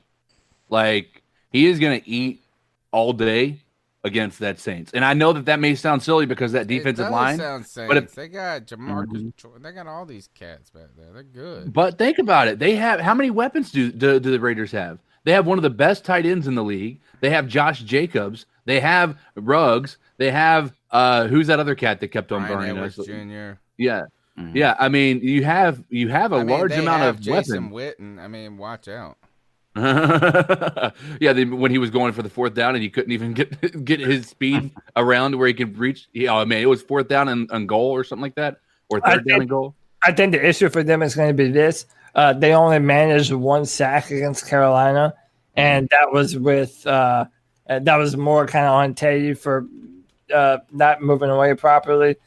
If it was a problem with us, and by the way, I do think our offensive line played great, actually. They played really well. The Saints have a damn good offense. They have a really good offensive line.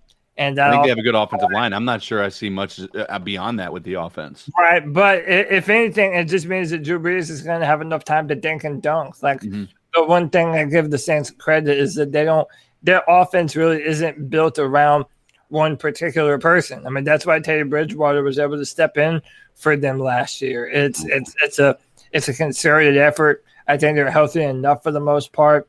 Yeah, man. As much as I hate to say it, the Saints are going to be a problem again. I have a question because I think it pertains to us, especially as down in the dumps as we were about a lot of different facets of our team last week. If Oakland comes out and destroys the Saints and doesn't allow a single sack, doesn't do anything crazy, right? But destroys the Saints. Does it make you feel better about our number one, our pass rush, but also our team in general? A little bit, but it also depends on what we do. Like if we go out there and we just get annihilated, that's got to stand for something too, But yeah, it would a little bit. Fair enough. Yeah. I'm hoping for it. Yeah. It depends on what we do. It depends on what we're doing, how we look. If we're able to take a step forward, then yeah, we can say the Raiders are just a damn good football team. Mm-hmm. But yeah, I don't know. That's a long way to go, though, man. That's a tough ask. All right, we'll see. Gene has hung out with us all night. You are more than welcome to hang with us forever. But I know anyway. Tell us where our fans can catch your podcast, and if you want to hang out, you can. But I know you got stuff to do probably as well. We got some calls to get to. We're gonna have to. Cody and them are gonna have to take their flogging. The calls are coming, and they gotta take them. We are not backing away from them. We got some other things to do, but Gene Thomas, man, thanks so much for your time. Anyway, again, you're welcome to stay. But where can they find your podcast at? You can reach me at Buck What You Heard. On Twitter. You follow me, I'll follow you back, and it's the Buck What You Heard podcast. I love the fans. I think you guys have some of the best fans on podcasts, and I really appreciate them. Very knowledgeable, very passionate. So you guys keep doing what you're doing, and I think you guys have a good show. Man, I appreciate it. Buck What You Heard. That's Gene Thomas. Follow him. Thanks, Gene. Great friend of the show, man. We've been around, and we got to get a little southbound and down back in the house. I think we do, man. It's long overdue. Yeah. All right, so you guys check out Gene, and guys, we appreciate it, man. All right, so the number's 252-228-5098. It's the C3 Panthers podcast. Smash the thumbs up button, and hang out with us. Before we get to the cat calls, I did want to say this. My favorite thing from the game, and hopefully you won't be able to see it, but you will be able to hear it, guys. Oh, hold on. Let me fix the camera view. Actually, any thoughts real quick as I fix this camera view so Cody don't look crazy? Carry the show for a second. Carry the show. Going into this, let's do this. Do we think that this was a one-off? Do we think our defense is going to be able to pick it up? Just simple. Do we think that we're going to have a better performance against Tampa than we did against Oakland? I don't have anything pointing to making me believe that, but there's always a possibility. Like, first game, I give everybody credit for that. It's like you said, Cody. We can't really believe that Oakland is a better team though than Tampa. Vegas. Well, you're right. They're not Oakland. Yeah. Good point. Oh my goodness. Everyone's going to keep doing that forever. Here's something I think is important. When we played the clip of Matt Rule talking about the fourth down call, Greg had a pretty interesting face. I did. Because he took complete blame for it, like full responsibility for it, and that impressed me. I was like, okay, that's cool. I'm glad you did that.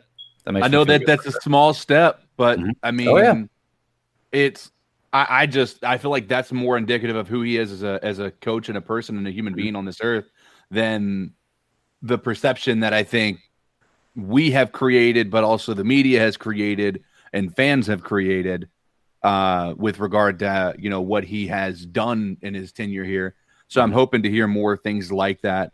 But the fact that he came in and he immediately didn't even hesitate. It was no dancing around. It was no trying to say, well, we all could do our jobs a little bit better. We got to give Oakland credit, all that stuff. He said, it's on me. It started out like that, though. It started out like he was going to dance around it and just say a whole bunch of coach speak. And that's why I was like, oh, come on. And then he took responsibility. And that kind of was okay. I feel like the only thing I'm really sad about Matt Rule so far is I got no good sound clips. Like, he's so even keel right now, and everything is it's like boring. Teddy's bored. I just want him to be mic'd up one day. Yeah. All right, here's my computer's acting slow. Got a lot of programs running, obviously. So I'm going to mute our cameras so they will not be able to see our reaction, but react as much as you want to this. This is Robbie Anderson mic'd up in this game right here. Talking about old. What's that bear doing? The bear. Panther. That's Sir Purr. Who? Sir Purr. How you say that? Sir Purr. Sir Purr. Oh, Sir Purr. Wow. You call him that? Yeah, that's his name. So you be like, what's up, Sir Purr? It's Robbie Anderson. Who's that bear over there? What's that bear over there, dude? Holy cow. That was my joint right there. He's my favorite player on this team now. Dude, how much of an airhead do you have to be? You know it's our mascot. You know it's not a fucking bear. Come on, dude. That's pretty bro. I don't even know. What's that bear over there? I mean, Panther. He says, "This Sir Purr." What's Sir Purr? What's his name? And then it's DJ. What I like about this, though, is that off the topic of Sir Purr, is that DJ, Curtis, and him are chilling. DJ's like the Sir Purr, right? Like, yeah, welcome to the club. I know you're new. But Curtis Samuel, if you look at it, I'm going to show it one more time. I know you guys can't see it, but if you're watching, Curtis Samuel, I feel bad for talking a little. Remember I said how skinny Robbie Anderson was? Look at how cock D's fucking Curtis Samuel looks beside him. Who? Sir Purr. How you say that? Sir Purr. Sir Purr. Oh, Sir Purr. Wow. Curtis Samuel looks big there, dude. So you be like, what's up, Sir Purr? Yeah, what's up? We say, like, what's up, Robbie Anderson? Is that your name? Nah, that's funny. It was so funny. What's up with that bear? Yeah, we're having to wait until the video shows up. Yeah, bro, that's what we're saying. Curtis Samuel, bro, his build is thick. Guess but hold what? up. Get off the set. Curtis Samuel's old news. Robbie Anderson is the fire to this team. Hey, let me ask you, who got the ball the last game, or the ball on the last play of the game? Alex Arma. Nope, that was not the last play of the game. Well, yeah, that was the pass that Teddy Bridgewater threw to Curtis Samuel. By the way, they trusted Curtis Samuel with the last play of the game. We were on the 50-yard line or 40-yard line or something like that. We had like 7 seconds left in the game. We had already lost the 4th and 1. We got the ball back with a limited amount of time left. And the person that they threw the ball to was Curtis Samuel. So they obviously have trust in him and his ability and his playmaking that they gave him the ball on the last play of the game. I will say this is that, look, I was so high on Curtis Samuel coming out that I've now swung back just to be, because I'm tired of it. They did show confidence in him early in this game. They went to him early, and then he was missing. But the real guy on this offense is Robbie Anderson in that receiving core. I believe that this offensive coordinator and Teddy Bridgewater worked to Robbie killed it this game. He had and it wasn't just the 75 yards, bro. Hold on. I gotta look to him. And I'm not talking about Christian McCaffrey. Exclude Christian McCaffrey. I said receiving core. But dude, this is what I'm saying. Remember how last year Kyle Allen was just targeting DJ Moore? Yeah, that's going to be the same thing this year with Robbie Anderson. That's Teddy Bridgewater's guy. No, he's the 2 read. No, it's not the same. It's nowhere the same. And Robbie Anderson is a baller, By the way, because of that, Greg is definitely going to win our bet. The bet that we have between Robbie Anderson and Curtis Samuel, who's going to have more. Yeah, dude, I already tell you, you're for sure winning that one. Because, dude, in my mind, it's the same thing as last year. Bridgewater and Matt Rule and Joe Brady, they are going to damn near treat Robbie Anderson almost like he's the number 1 wide receiver here. I'm buying his jersey, He will get the ball a lot. I'm buying his jersey. His tweets are hard to read like Cam's.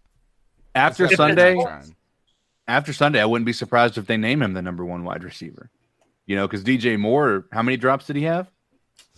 There were some tough passes too, man. I mean, are they going to do that for one game though? I mean, the reason I'm saying that is when he put his little finger on him. That's what I'm saying. You mix that with the lack of discipline on DJ Moore. I mean, and I don't know about you guys, but I wasn't seeing a ton of separation that DJ Moore was getting.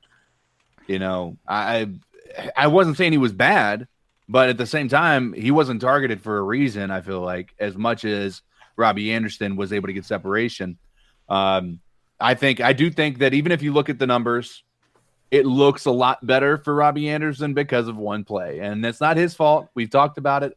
It was a good play, and you guys are too hard on Teddy. It was a good play. It was a good read. Everything was fine about it. Oh, it was a great read. He made the right decision. How many times have we seen Cam miss a wide open person out there and throw it to Christian? Homie was coming, and he missed the tackle, and he went on.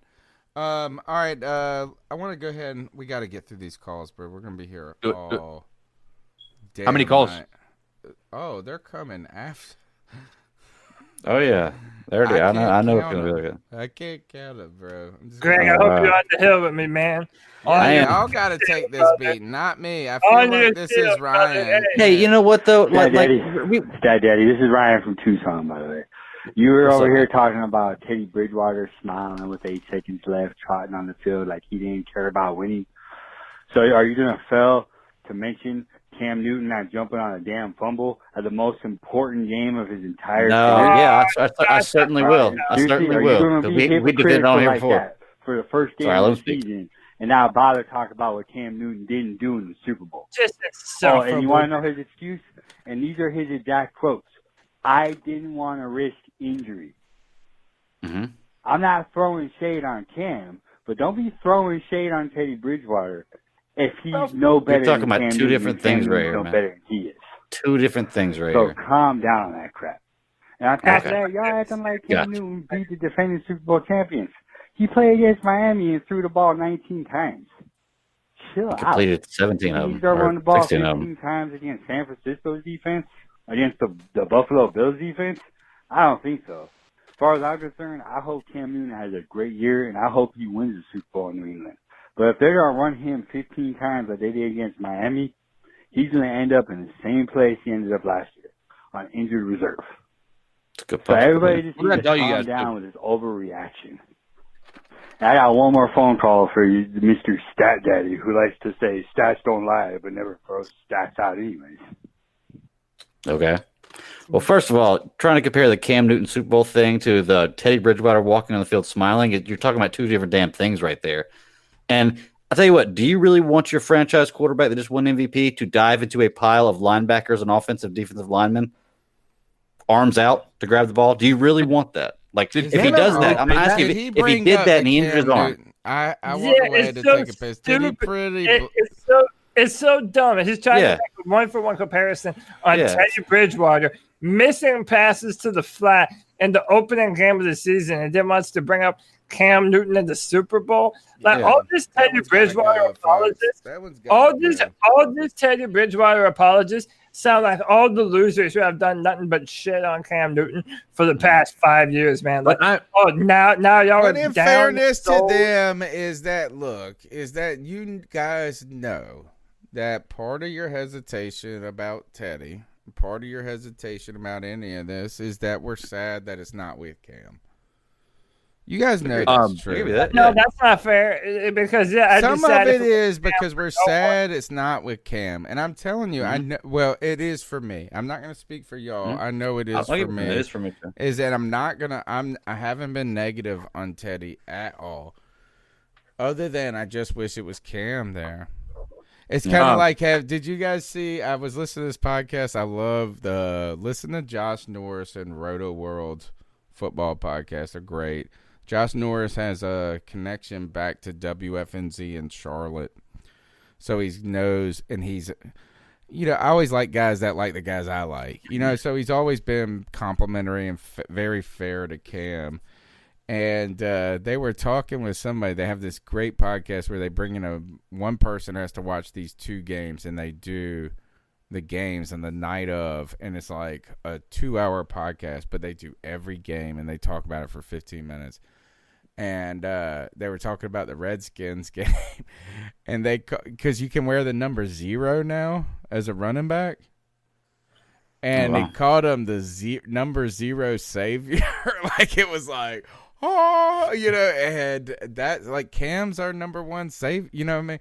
And that was the thing, and that's why it's kind of like,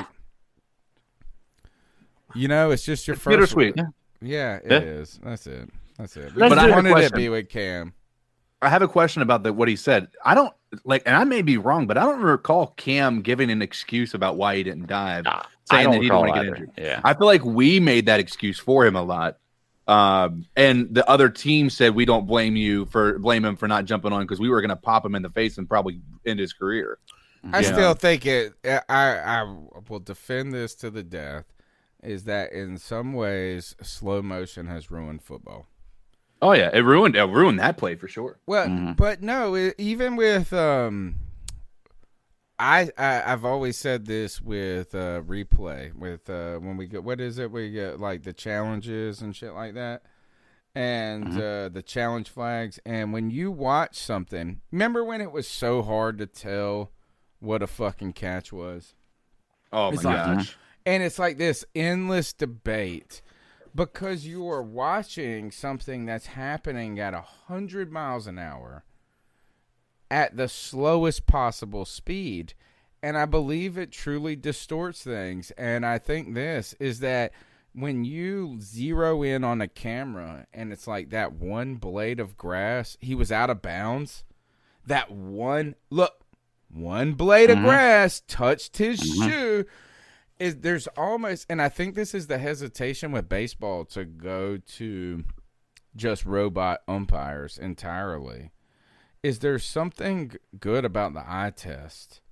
There's something human about it, and I feel like the catch shit was so confounded because we slowed everything down and put it in high definition. High definition is also part of this problem. You didn't have this problem in the 90s. When the shit you got a 360 cam, I mean, all kinds of stuff, every angle. So slow, and it's like, did the answer this is that there's some. I always said this with a catch. It's like, just look at it. Is it a catch? Like, let's just look at it at regular speed. Is that a motherfucking catch? Well, we have called that if we were playing, and I know it's not backyard football, but if they're like, that's a catch, homie, then we should be like, it's a catch. And to Cam Newton's thing, I think it's exacerbated because they slow it down so much. If you look at the angles and this and that at the speed, he hesitated. Did he hesitate? Yeah, but he's also like a gazelle. It just, I don't buy it. It's like, I don't buy that the toughest guy that sacrificed everything for his whole fucking career was a fucking pussy in the biggest moment. I don't buy it. People are going to hold that over Cam Newton's head, just regardless of what happens. Going forward, that is always going to be an ink stain on his resume. What pisses me off is these Teddy Bridgewater fans that like are coming in saying, like, using that against him now. Like, you sound like all the people we've been railing against for years. Like, it's just so easy for y'all. Do you think that's why you are a little hypercritical? Do you think that's part of your psychology? No, I think it's part of ours. But it's a part of it, but it's also Teddy Bridgewater has not demonstrated the type of talent that I want to see the Panthers have at the quarterback position. Now, is my assessment over? I'm not over. I'm not saying that it's over. My assessment's not over. There's a lot of football left to play. I'm saying that game did nothing to change my mind about who Teddy Bridgewater is. And I don't care who's mad about it. He has time to change it. I'm not saying that he can't do it. I'm saying he ain't proven it yet. I'll tell you why I'm better than I expected. That's the problem I have. I thought he was going to play. My optimistic side of me wanted this to be an air raid offense. You know, I wanted this to be a ball is going to be going down the field at least 7 or 8 times past the 50-yard line, going air traveling 25 yards, right?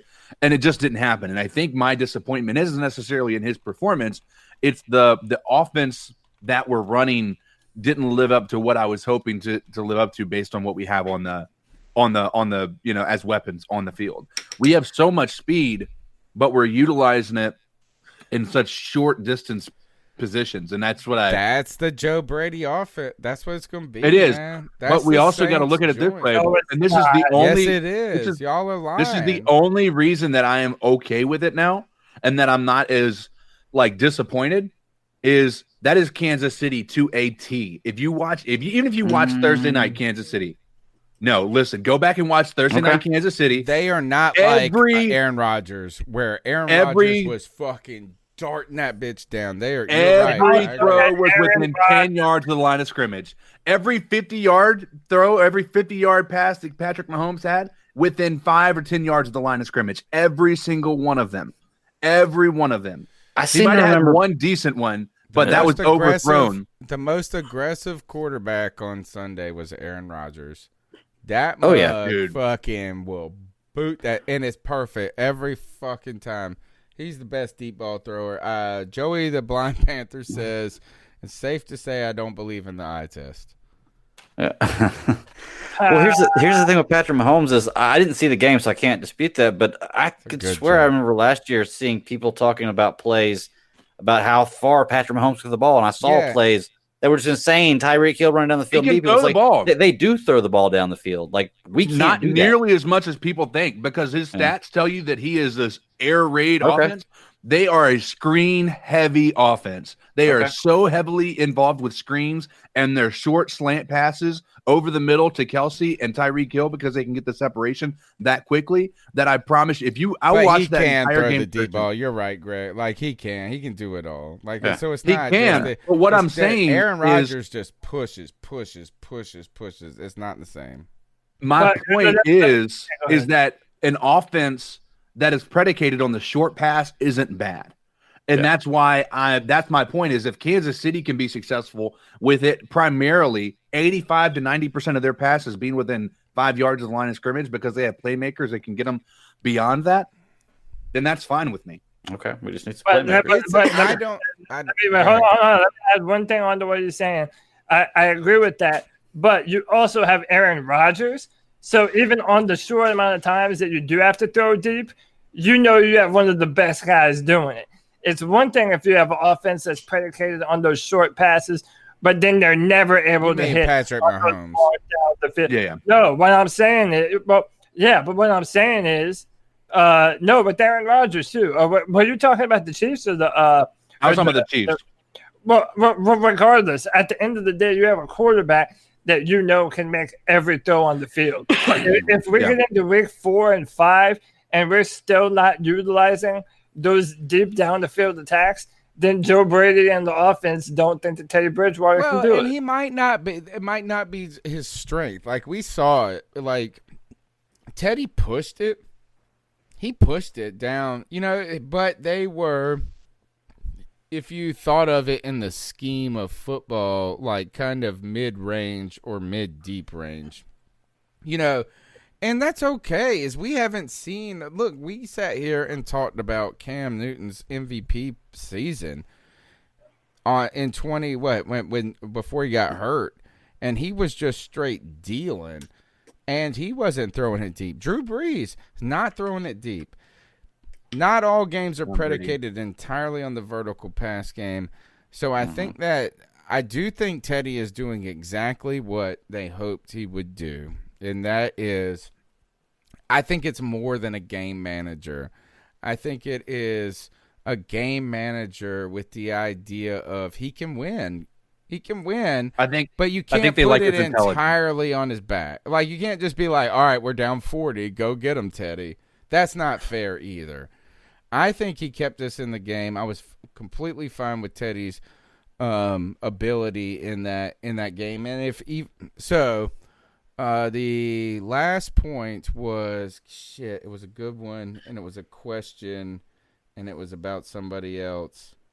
I forget what it was. Let's go. Ryan wants more. Yep. So, third and final call. We have 2 young defensive ends. Brian Burns, in particular, was never great against the run. He was okay. And he's bad. Or the Yeti, is a rookie. Expect some growing pains. It's going to take 3 years. Y'all are over here talking about how our run game didn't improve, but I look at the stats, Mr. Stat Daddy. He carried the ball 11 times in the first half for an average of about 7 yards. Okay? He carried the ball, Josh Jacobs, 14 times in the second half and averaged 2.6 yards to carry. 7 yards to carry is not good, with his longest run being 9 yards. So I don't understand what you guys are freaking out about. For a rookie defense to make that type of adjustment from first half to the second half is actually pretty decent. Of course, they're getting cooked. I got one question because this is the first call I've listened to. Sorry, Ryan. It's not a you. I just had to pee really bad. What's my initials, Stat Daddy? My name. TD. All right. Now, 3 rushing touchdowns by Josh Jacobs. That's the problem. Over 100 yards.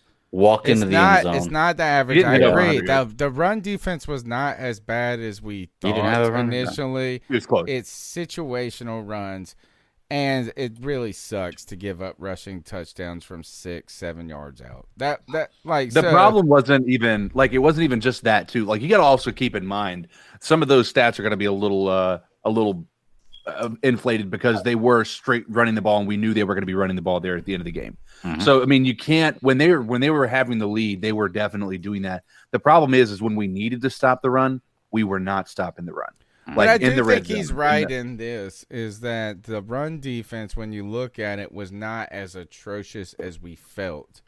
The problem is that, and Rule said this in his press conference, he said, man, they're just running at will on the edges.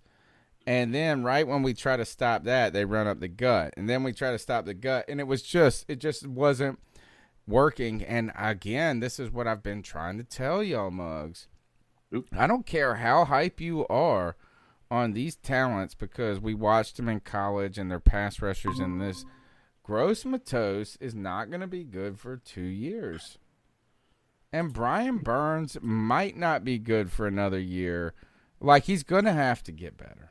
It's just that simple. It depends on the player. Chase Young isn't having that problem. But because he's not fucking bright. He's like Julius Peppers. Yeah. That's a different level of player, and I've always said that. There's this like cream of the crop that comes in, and they're just fucking. Now, I'm not saying these guys aren't good. And one other point that we do need to make here too is I'm not overly concerned about the Panthers pass rush yet. As I know everybody is having a shit fit because we didn't have no sacks or whatever. But if you look at that game right there, they were getting the ball out quick. It just wasn't us. We weren't suited to sack the quarterback a ton. So could we have gotten more pressure? Could we have gotten a sack in a certain instance? I don't think our pass rush is dead. Here, let's finish the call. Freaking rookies starting in some of the more important positions. They're going to be out of place. They're going to make mistakes. They're going to forget to set the edge. They're going to overcompensate with their athleticism. That's just what happens. This is the first damn game of the season with a rookie head coach, a rookie play caller, and a rookie defensive coordinator in the NFL. The way Phil Snow runs his system is they scrap everything from the bottom. Oh, we don't know anything about Phil Snow yet. And all their defenses within the first year is never good because it's a complicated system that they need to learn. So nobody with the bad guys for saying how bad over they are. time, with Nova Black, because it's not what he wants to hear. He plays a lot of zone to try to keep the plays in front of the defenders, so that they can look, so that I they did can like read, Phil so Snow's that they can defense, analyze, though. so they can decipher, so they can see which way the play is going. That's how you're going to learn. And once they decipher that and begin to break down offenses a little bit better, then he starts implementing more defensive schemes into his playbook. That's how he builds his defense. We're going to have a down year as a defense, guys. We all knew that. We all knew that. We had a down year last year. It's a post-game show. Of course we all knew. Cody and Stat Daddy, get over your bitterness of Cam Newton not being on the team. I get it. I love the guy too. But he's gone. Turn the freaking page already. You have to. I don't like to hear that. Crying and pissing and moaning about it, or I told you so, isn't going to make anything better. Enjoy our product that we have on the field. I like him. It's being built from the ground up, and it's not even. It's just got started. It's not even finished. He's a good caller. I'm just tired of the turn the page shit. Imagine this. Mm-hmm. Oh, if he called back for a fourth time, let's see if he did. And one other thing, damn it. Cam Newton always freaking missed his check down. All right. Oh, man. We gave you four. We gave you 3 calls. I'm calling it there. We gave you enough. You said the third call was the last. You want to hear it? Dropped like 5. Hell no. Nah, we're done with Ryan. I want to make this point because I think you guys were about to make it. I'm the mindset of it's already over. You can't do anything to change it. Move on. If your mom was murdered today, would you just be able to move on? I mean, I'm just being honest. It's not. You can't compare the two, certainly, but at the same time, it's. What about this? What if you got divorced? What if, hey, CK? What if your wife left you, and then you had your first Christmas? Yeah, I mean that's what I'm talking about. Is that like it's kind of even if you're dating somebody else and you're kind of it's better for everybody. And I'm very sympathetic for this. I'm kind of irritated, and I think Cody has always said this best: is let people deal with their own feelings. What do you always say on Twitter when these people are always saying this? Is like you're always cool with the people who are saying like get over it. Like yeah. But it's like we all get through our shit. Like you can't tell us how to feel. Yeah, and that's my. Have you ever been in a fight with a girl? That's what my wife always says to me. It's like I'm like, you shouldn't feel that. She's like, you can't tell me how to feel. I'm like, wait a second. Yes, I can, bitch. So real loud. I didn't say that to her face. Real loud to hold our quarterback to whatever standard we want to as fans, man. Well, we all deal with shit a little differently. And I get that some people are tired of hearing it. It's like, let's be optimistic. We don't want this to be the Cam podcast. I get that. We're going to hear Cam's name for the next long decade. Time. Yes, yes. It's kind of like if the Packers didn't get Aaron Rodgers. Imagine if they would have gotten fucking Jamarcus Russell after Brett Favre. How long would you have heard Brett Favre's name? No, I mean that's what I'm talking about. Like if Cam Newton has any success at the Patriots, right? We are going to hear about it for the next 5 to 10 years about, well, what if they would have done this? Well, the Panthers could have possibly been a contender this past decade had they kept Cam Newton in a black and blue, uniform. I mean, that's something we're going to have to hear for the rest of our lives. So, I mean, right now we're still dealing with the fallout of it. I think it's fair that we have a conversation. We have to compare the two quarterbacks. We can. There is no other scenario, and you've got to be okay with it too. Yeah, like we've got to. How many people in here? I know that 3 of us are married. Do you ever in your whole life, in just a fleeting moment, think of your first love? Not like you really, like not like I want to know what this person is doing. Right. Not like this or that. Like nothing to be. Not like, let me get that number and then just nothing. Like rekindle an old flame. Yeah, but like I can tell you, I'll tell you this girl's name. Her name was Catherine Dale. It was 6th grade. She never gave me the time of, I mean, she was always nice to me, but never gave me the real time of day. My first like love. I mean, I was in love. She won't. Occasionally, every now and then, like her name will pop into my head. I don't even give a fuck what she's really doing. Just pops into my head. Right. Is that Cam Newton's our first quarterback love? Our quarterback love. And don't tell me he's not. Is that you can tell me that Jake Delhomme he was wonderful. He was so wonderful because he was better than he was supposed to be. But Cam Newton was our first quarterback love. And it's going to be hard to forget that. In fact, we're never going to forget that. It's going to be Catherine Dale of 6th grade. I still remember sliding in my junior year of high school. We were in advanced algebra 2, honors algebra 2. I was such a slack ass. I was wearing Janko jeans. I go running in to the bell. The bell was ringing. I'm wearing these stupid ass giant 42-inch bottom jeans. And I'm trying to stop running as I go in the door, and I fucking slide in on my back like a dumbass, and I like look up at her, and I'm like, oh fuck, this is why this bitch never gave me no time of day. That's what it is. She laughed. Jane Wallet too. Yes. I skated. I was a skater and stuff like that. But you know what? Is that she always, every time I bump into her, she knows she's always nice to me. There you go. I don't ever see her. Next call, bro. We got like 1 million calls. Yeah. All right. Well, I've got like 36 minutes. Hey guys, I love Catherine Josh Dale. From Mass, driving Josh. into work this morning, driving out to Boston, and some thoughts about the game. There's some things get to settle. You can watch a little more stuff a little more closely. Start with the defense. I think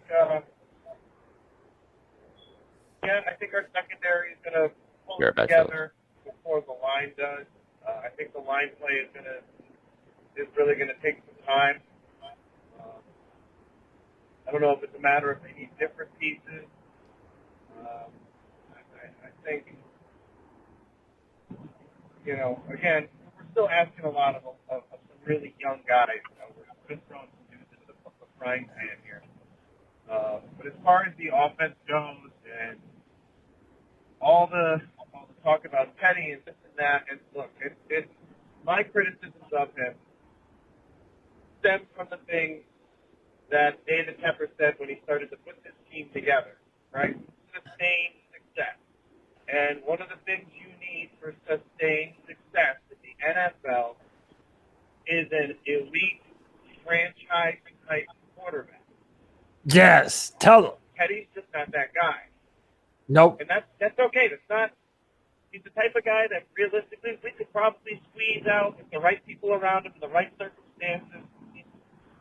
Yes, we could probably squeeze a Super Bowl out of that situation, but it's not going to be a multiple-year thing. He's the type of player where he's going to need, a big shot free agent names to be brought in on the offense around him to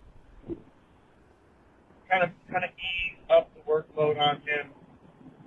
It's going to require very clever play calling because we all know he doesn't really have a great long ball. And there's ways around it. There absolutely is. It's not a deal breaker that he can't do it. I mean, what the hell?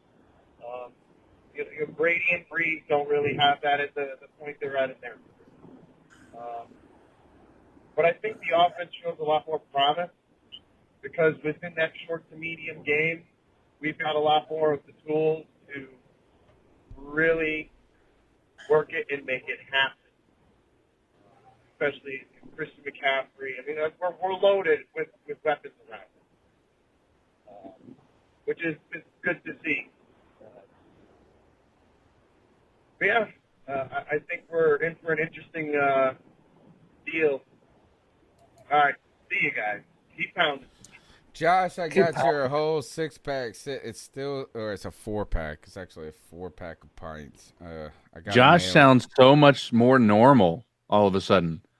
Like, he's just so much more level-headed. Like, he just seems like he is just like, I'm a normal working human being now. I can't be emotional about things anymore. Like, he just seems like he's so much more like calm, cool, and collected, you know? It's a brand new Josh. It's It feels like it. for everyone, man. Yeah, it's easier. You know what? This is actually one of those things. Like, I didn't get up or down in this game as much. I got up, but that's what this season's going to be about. We're not going to be sad.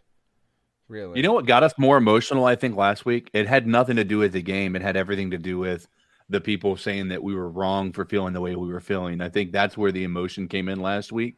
It had so much more to do with the discounting what we were saying as though it was just fabricated out of thin air. Right. You know, and that's where I think the frustration is. I think there's validity in everybody's more upset than y'all were. Well, it's every time. Yeah. Oh, absolutely. Absolutely. But I'm saying it's both sides. Like, right. You know, we sit here and say, oh, no way Teddy Bridgewater is bad. I mean, there are certain things. I mean, I'm not going to sit here and say that Teddy Bridgewater isn't the answer. But I'm also, you know, of the same mindset of, I think Teddy Bridgewater has great attributes. I think we all just kind of have our opinion about Cam Newton. And being that people are saying, stop talking about it, you know, stop doing this, stop doing that. It got me frustrated because that is this team's future for the next 5 years. It is. It's going to be three. Is there anyone?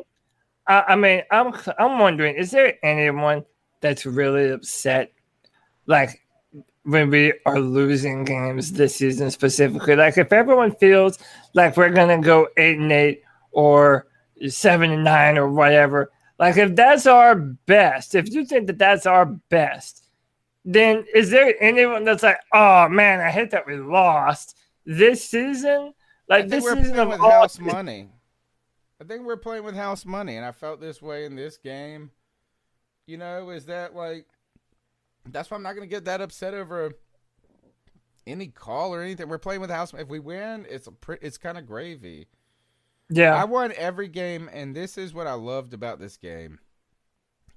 Is that it was competitive and exciting and entertaining. I promise you this is going to be a long season.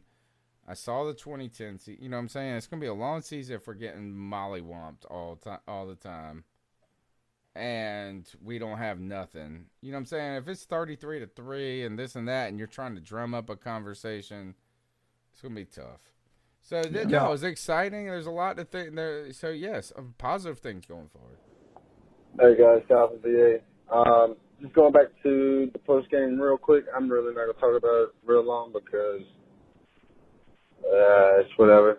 I see that this fan base is split down the fucking middle. I kind of see both sides of it. I miss Cam, and I think Teddy did pretty good for his first game. But anyway, just real quick about the Derek Brown thing. I'm not saying he had a good game because as anyone who watched games saw that there was no pressure coming from our D-line at all. But I remember last year when we had Gerald McCoy and this man was getting 1.5 tackles a game. Some of y'all were ready to re-sign him because he can give a good pep talk in the locker room, you know, and saying that he wasn't doing bad. But Derek Brown having 3 tackles is atrocious, apparently.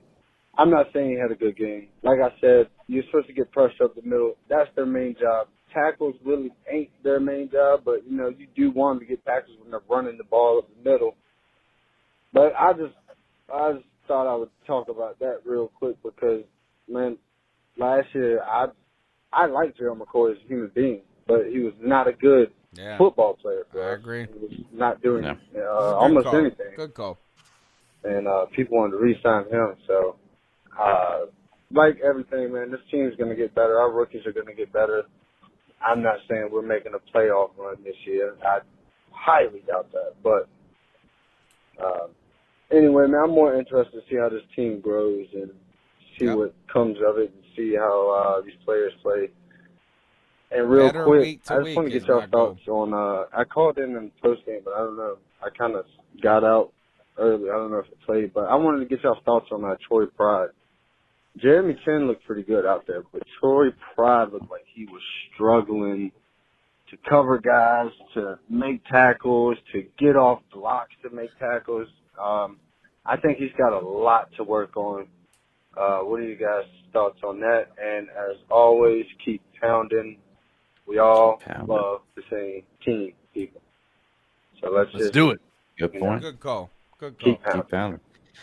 Can you just make that an audio bite? And Yeah. just like we all love the same team, people. Yeah, you really need to make That's that our mantra. Hey, before we get into the Troy Pride thing, I do want to touch on what he was saying with Gerald McCoy, because that's a really good point what he's saying. But I think the difference there is we picked Gerald McCoy up as a free agent veteran.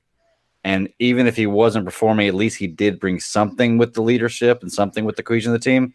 We didn't spend a first-round number 7 pick on Gerald McCoy. I think that's the difference. And I get it. He needs time to develop. I'm not saying that, but I think for me, that's where I see that separation. But he raised a very good point there. Derek Brown, though, was probably the best thing on that line, though. Like, I mean, if you looked at it, is that there was, he got on the ass end of one touchdown. Was pretty good on another. I saw one great play. It's small stuff. I mean, we can't. Here's the thing: is that so much of our judgments are made on, even with Troy Pride. Think about this: is that you see him getting that TD on him. It's a good ball. He wasn't overly beat. You know what I'm saying? It wasn't the worst play I've ever seen. He just didn't have his head turned around, and it was a great pass. It was a fantastic great player too, right? Like I mean, it's tough matchups for a kid that's coming in the 4th round or whatever. I mean, it's like that's a tough. He is getting thrown into the fire quickly. So I want to give him a little grace on that. But I saw one play from Derek Brown that really meant a lot to me. Is they're going to see one on Twitter where he comes on and he just bull rushes this motherfucker. That's cool.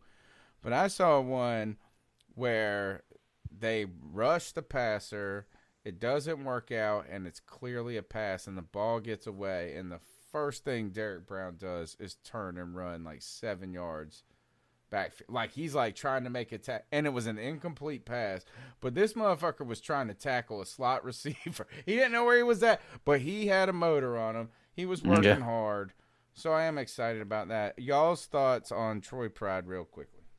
I think that we have a history of throwing cornerbacks into the fire before they're ready. I'm talking Benet Benwickery. I'm talking Corn Elder. James Bradbury. Zach Sanchez, who's selling his Twitter account right now. Dante Jackson to a degree, too.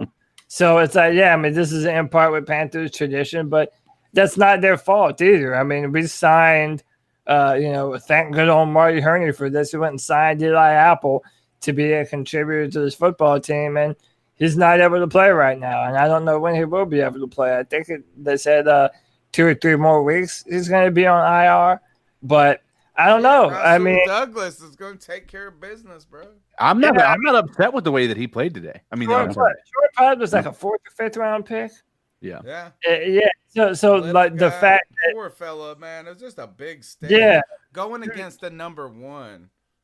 Call that being thrown to the wolves, man. Because like I'm not. Don't forget, Dante Jackson got hurt. Which has happened every year that he's been in the league. That's why I'm worried about the secondary more so than anything. And is that's our why secondary. They don't even care about it. The Panthers have given up on the secondary. It feels like they have. Honestly, until they don't give a shit about it this year. Yeah, I mean it's a bad situation when you have a suspect linebacker core, and then you have a very suspect outside cornerbacks, and the most solid part of your entire secondary is Trey Boston and Jeremy Chin. All right, next call. What's going on, C3 Nation? Jay Anderson hitting y'all What's up, up. Jay? Man, look, What's up, man? I already had low expectation for this year. I'm just like, hey, as long as them boys compete, it's all good. As long as you don't look terrible on the field, it's all good. I think, the team gonna have at least a top 10, top 15 offense. And I know the defense is going to be, not so good, but as long as they compete, as long as they compete, it's all good for me. I do look to be in the top 5 in picks, in the draft picks. I do look for them to be in the top 5. Hey, if they get Trevor Lawrence, cool. We can build something from that. If they get Justin Fields, cool. We can build something from that. Nothing against Teddy or nothing like that, but I'm just saying I already know that Teddy, most likely Teddy really ain't a long-term guy unless the dude ends up, winning 7 games this year and then 9 games next year. Yeah. Even still, I don't think, I don't think they're going to have Teddy as the long-term quarterback. But all in all, I just want to see the squad compete. Hey, man, they young. I just want to see them compete. I want to see the veterans. I have better expectation for the veterans to play good, like Shaq, KK, Trey. I know CMC gonna bring it. Teddy, the veterans. The veterans. I want to see them compete better and stuff like that. So, I'll let y'all, man. Y'all be easy. Appreciate it, man. Appreciate it, Jay. That was a good call. Hey, yeah, I'm just gonna power through. We got 3 more. Yeah. Hey, this is Jay Sirius once again. Jay Anderson once again. Hey, Cody, you say you're gonna be a villain, man. Go ahead and be a villain, man. Go ahead and be a villain this year, man. Go ahead and turn up on them. Let them. Hey, tell them haters to kiss your ass, man. You go ahead and be a villain, bro. Go ahead and be a villain. Hey, all right, bro. There you go. Hey, I'm on full heel turn, bro. If there was any year for the Panthers to suck a big one, this is the one. I'm gonna keep the same energy, bro. Appreciate you. What's up, C3 fam? Chef Jeff here. Oh, what's up, Chef Jeff? And I just want to talk about something that's really just bothering me deep down. I've been just perplexed about it, and just it's been on my mind, on my heart, just for the last couple of days, day or two after the game. And I really just need to sit on the couch and talk about it. The game, it was all right. It was, whatever. I'm not really looking for anything this season. I'm on the, tank for a QB thing. But what really bugs me and what I really want to talk about is Matt Rule and his fucking sunglasses inside the game. Okay. Yeah, this got me Is he retarded? No idea. Or does he think he's like Richard Petty or some shit? He has an eye. I'm sorry.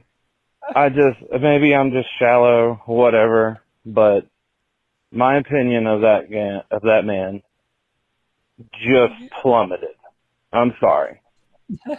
I don't know. I don't know how to explain it. It was like But as soon as I saw the interview, and he's wearing the fucking sunglasses. I wanted to punch him in the face harder. I'm cutting Jeff off because he's got one more call. Hey. He's got an eye infection, cornea scratch. Yeah, I was gonna say he has that, but why is I guess it's because the ones he was wearing on the field were very reflective. But I was sitting there thinking those would have been so much better if he would have worn the reflective glasses in there instead of those ones that make him look like he's straight up blind. So is that what it was? Like he had some procedure done or something? No, he had a scratch on his cornea and went to he has and it's super sensitive. Yeah. I didn't know that. It's kind of like you ever get your eyes dilated, you come out with those big ass black glasses they used to give you back in the 90s. Yeah. Mm-hmm. Oh, no wonder he went for it with Armo on third down. He's like, I have another down left. He didn't realize it was fourth down. He thought it was Christian McCaffrey. He's like, guys, oh wait. Sorry, I'm late. Anyway. All right. Joey's asleep. We're gonna end that call. We're good. All right. We're done. Hey, well, we're done with the calls. We got to do ice up picks, obviously. Old boy didn't call. Who said he was going to rip you a new one, Cody? Oh yeah, Panthers, heels, what, dude? Yeah, I already know who that guy is, and I already knew he was not calling in. If he was going to call in, he would have called in on Sunday. He had no intention of talking shit. My man say he's going to prepare his calls. All right. It's going to make me cry. He was going to send me running home. First, did you see where Matt Rule might be disciplined for taking his mask down while he was coaching the A lot of coaches are. I've read that a lot of coaches are going to start getting fines if they don't have their fucking mask up, dude. How stupid. I thought they were testing. I thought they were doing all of this. Like, if you get these tests. That's why it's so dumb. They're all negative. It's all show. Yes. Oh, and how is that? Let's be honest. If this fucking pandemic is pandemic-y as everybody says, how are there 5,000 motherfuckers in the NFL and not a single one of them got popped? Yeah. They said that in week 1 there was not one case of COVID. How? Right. How? Dude, they even social distance the commentators. Like, listen, either you know how to do this pandemic shit by now or you don't. You're not gonna learn how to do it watching a football game, bro. Like, it's like now that they're not doing it for safety. They're just doing it to save face. They're virtue signaling. That's all. No, that's exactly what it is. It is like a thing of, it's like a, we're doing this and y'all bitches aren't. It's like, it's like a pandering type fucking thing. Yeah. It's as much, it's, to be honest, and it's what the Black Lives Matter shit is by the big media now. Like, I don't believe any of y'all shit. Like, I don't believe any of it. I don't believe you give a fuck about any of it. It's just trying to. Very disingenuous. It might be related to CK's ISO pick anyway, but yeah, I think we should just get the fuck out of here and get these ice up picks in. Who wants to go first? I got a quick one, low hanging fruit. All right, go ahead. Low hanging fruit. I'm going international tonight. The story I heard this morning, I'm icing up the Indonesia because their penalty for not wearing a mask is you get arrested and you have to bury the grave of someone who died from COVID. That's fucking awesome, bro. Yeah, it's like a scared straight thing. It's pretty crazy. But that's the medieval. Yeah, that's the actual penalty if you get caught not wearing a mask. I think they have 8 cases of it so far where people got caught, arrested, and your penalty is you have to bury the graves of people who do that. And it's pretty insane, man. Don't spit on the sidewalk, bitches. Right. You know, if you don't like living in America, just take a minute and look at some other stuff real quick because that's pretty crazy. That's a ice good up. one, bro. That was a good one. We needed a good ice up pick. We haven't had one in a while. Who else has got one? I'll go. All right, I'll go because I got a fun one. Kind of a fun one. Well, then let me go first because yours is more fun than mine. So I think we should end on break the mood. Yeah. And I have one that's not fun. Yeah. Okay. So I'll go first, and then you CK, and then we'll finish with Tony. Mine's just pretty simple. Joe Biden is a fucking moron. I don't care what your political leanings are. He's losing bad with Latino voters, right? So he's doing this Latino outreach thing. He goes up to the podium, and the first thing he does is start playing Despacito on his phone. Not Ricky Martin. And the speakers at the conference. Dude, it's like, bro, you cannot make up. Bro, they're so incompetent. Like, bro, I have so much. Is that when you make people that are idiots look cool, you are fucking fun. But like, you remember in 2016 when like Pokemon Go was all the rage, and Hillary Clinton was like, "It's time to Pokemon and go to the polls." But Joe Biden just had that fucking moment for himself, dude. Nah, that's even worse. That's just they have not been able to capture the youth. So racist. Like they have not.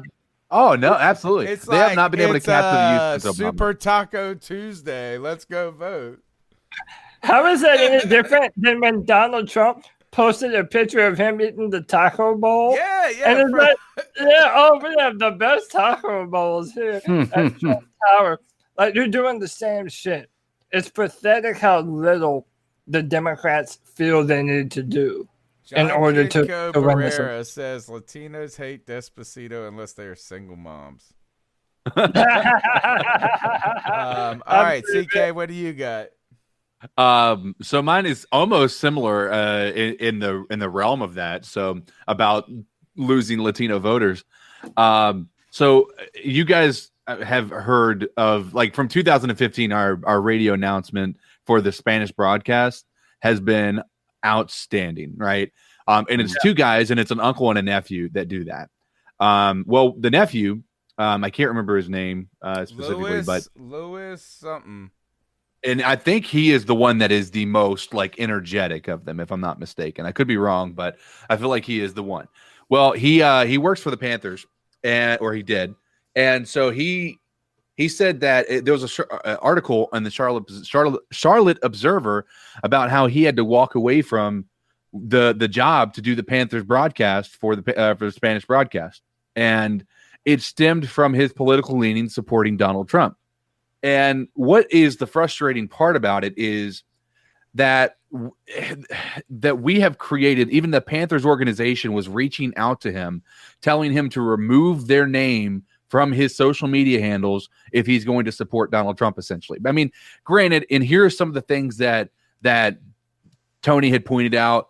Like, he was doing some, like, there was some conspiracy theorists. He was definitely going full-fledged Donald Trump supporting, right? Based on just support, but I agree. It doesn't.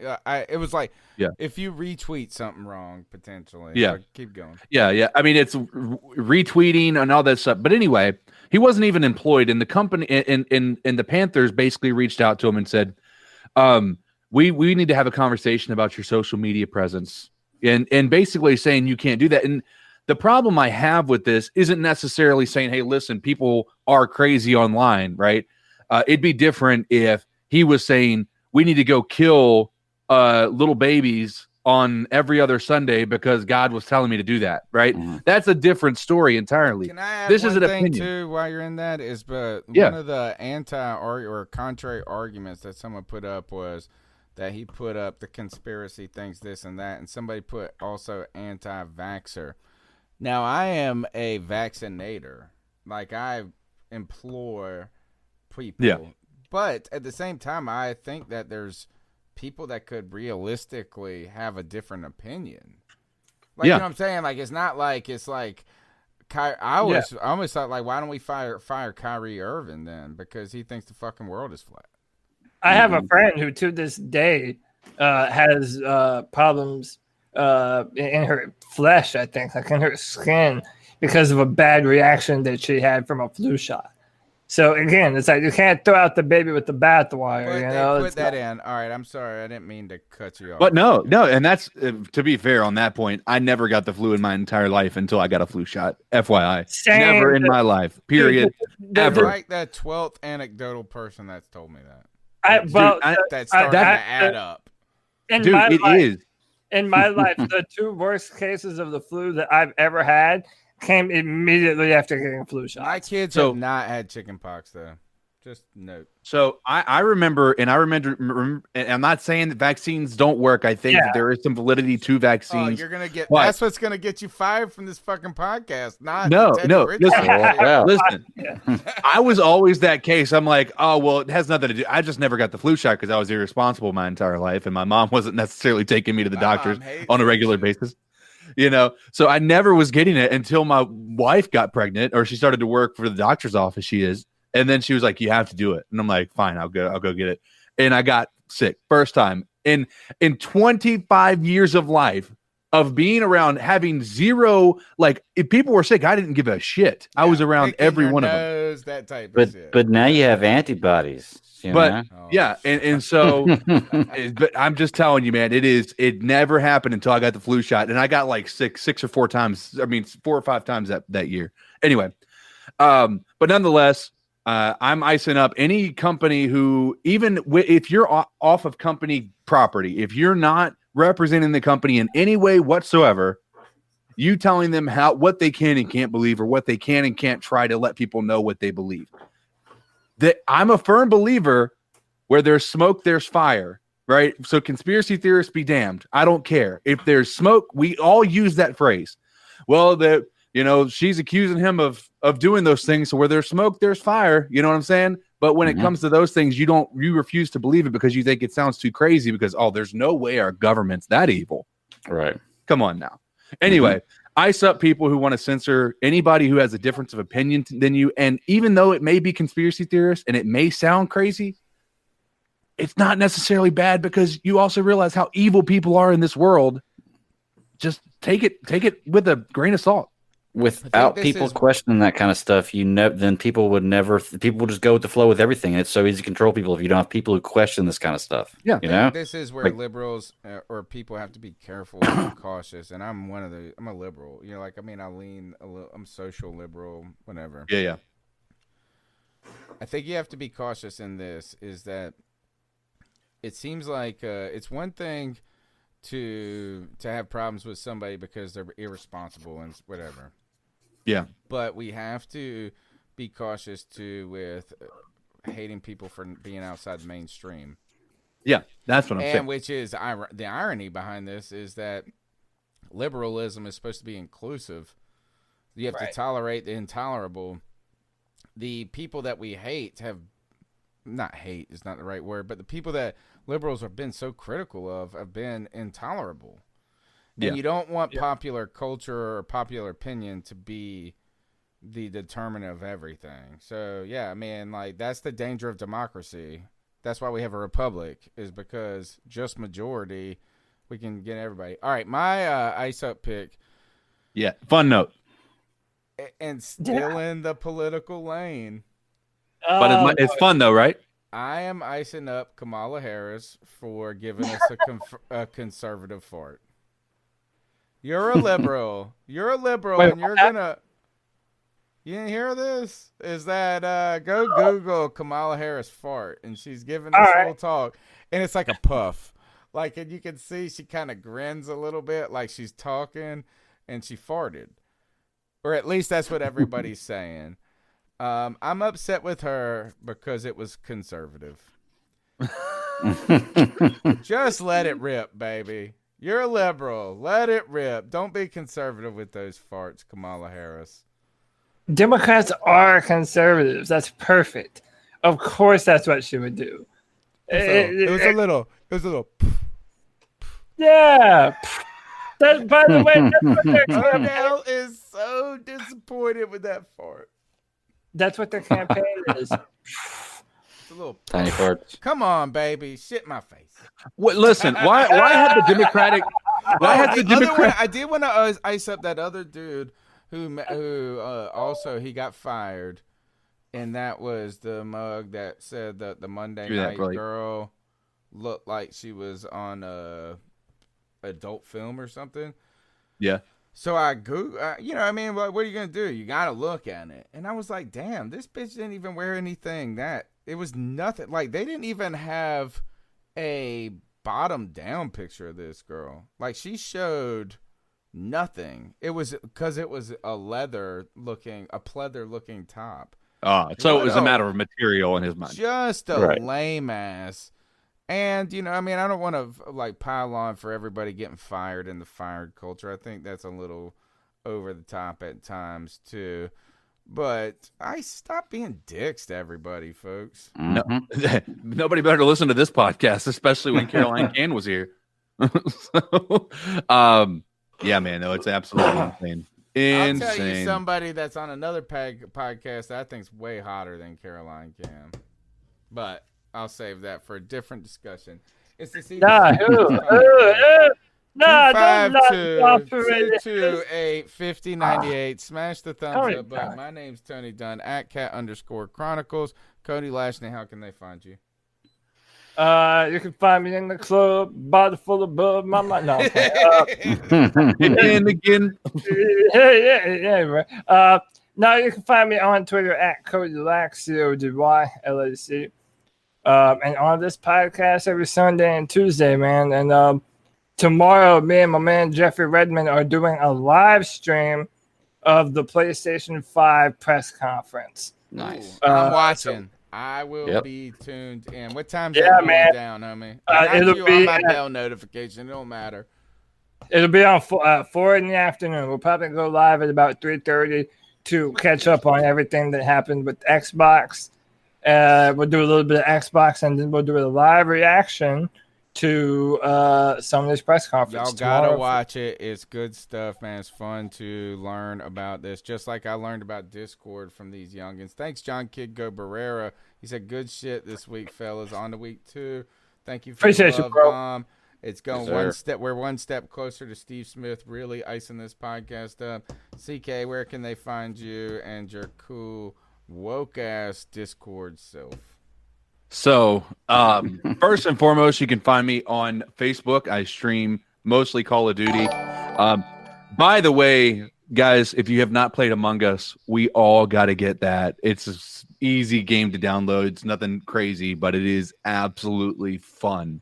Anyway, but Tuesday next week, before the podcast, I'm going to be streaming Among Us with a group of other streamers. That's going to include Atura Spark, who has 25,000 followers. And he's the badass player, too. Yeah.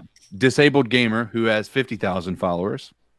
Jeff Leach, the voice of Ghost in Modern Warfare, who has 51,000 followers. Mrs. May, who has 500,000 followers. Doom49, who has 250,000 followers. And possibly Studay from Twitch, who has 250,000 followers. God, you're a celebrity, homie.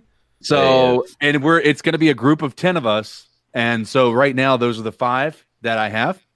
And plus Phoenix Tebe, Capitan Shred, and myself. So possibly going to get 2 extras in there. I'm trying to get them to get Stone in. Stone Mountain.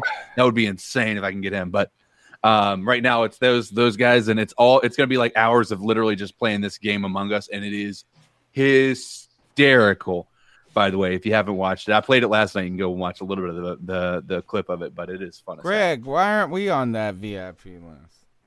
I know, right? To be fair, you're not streaming.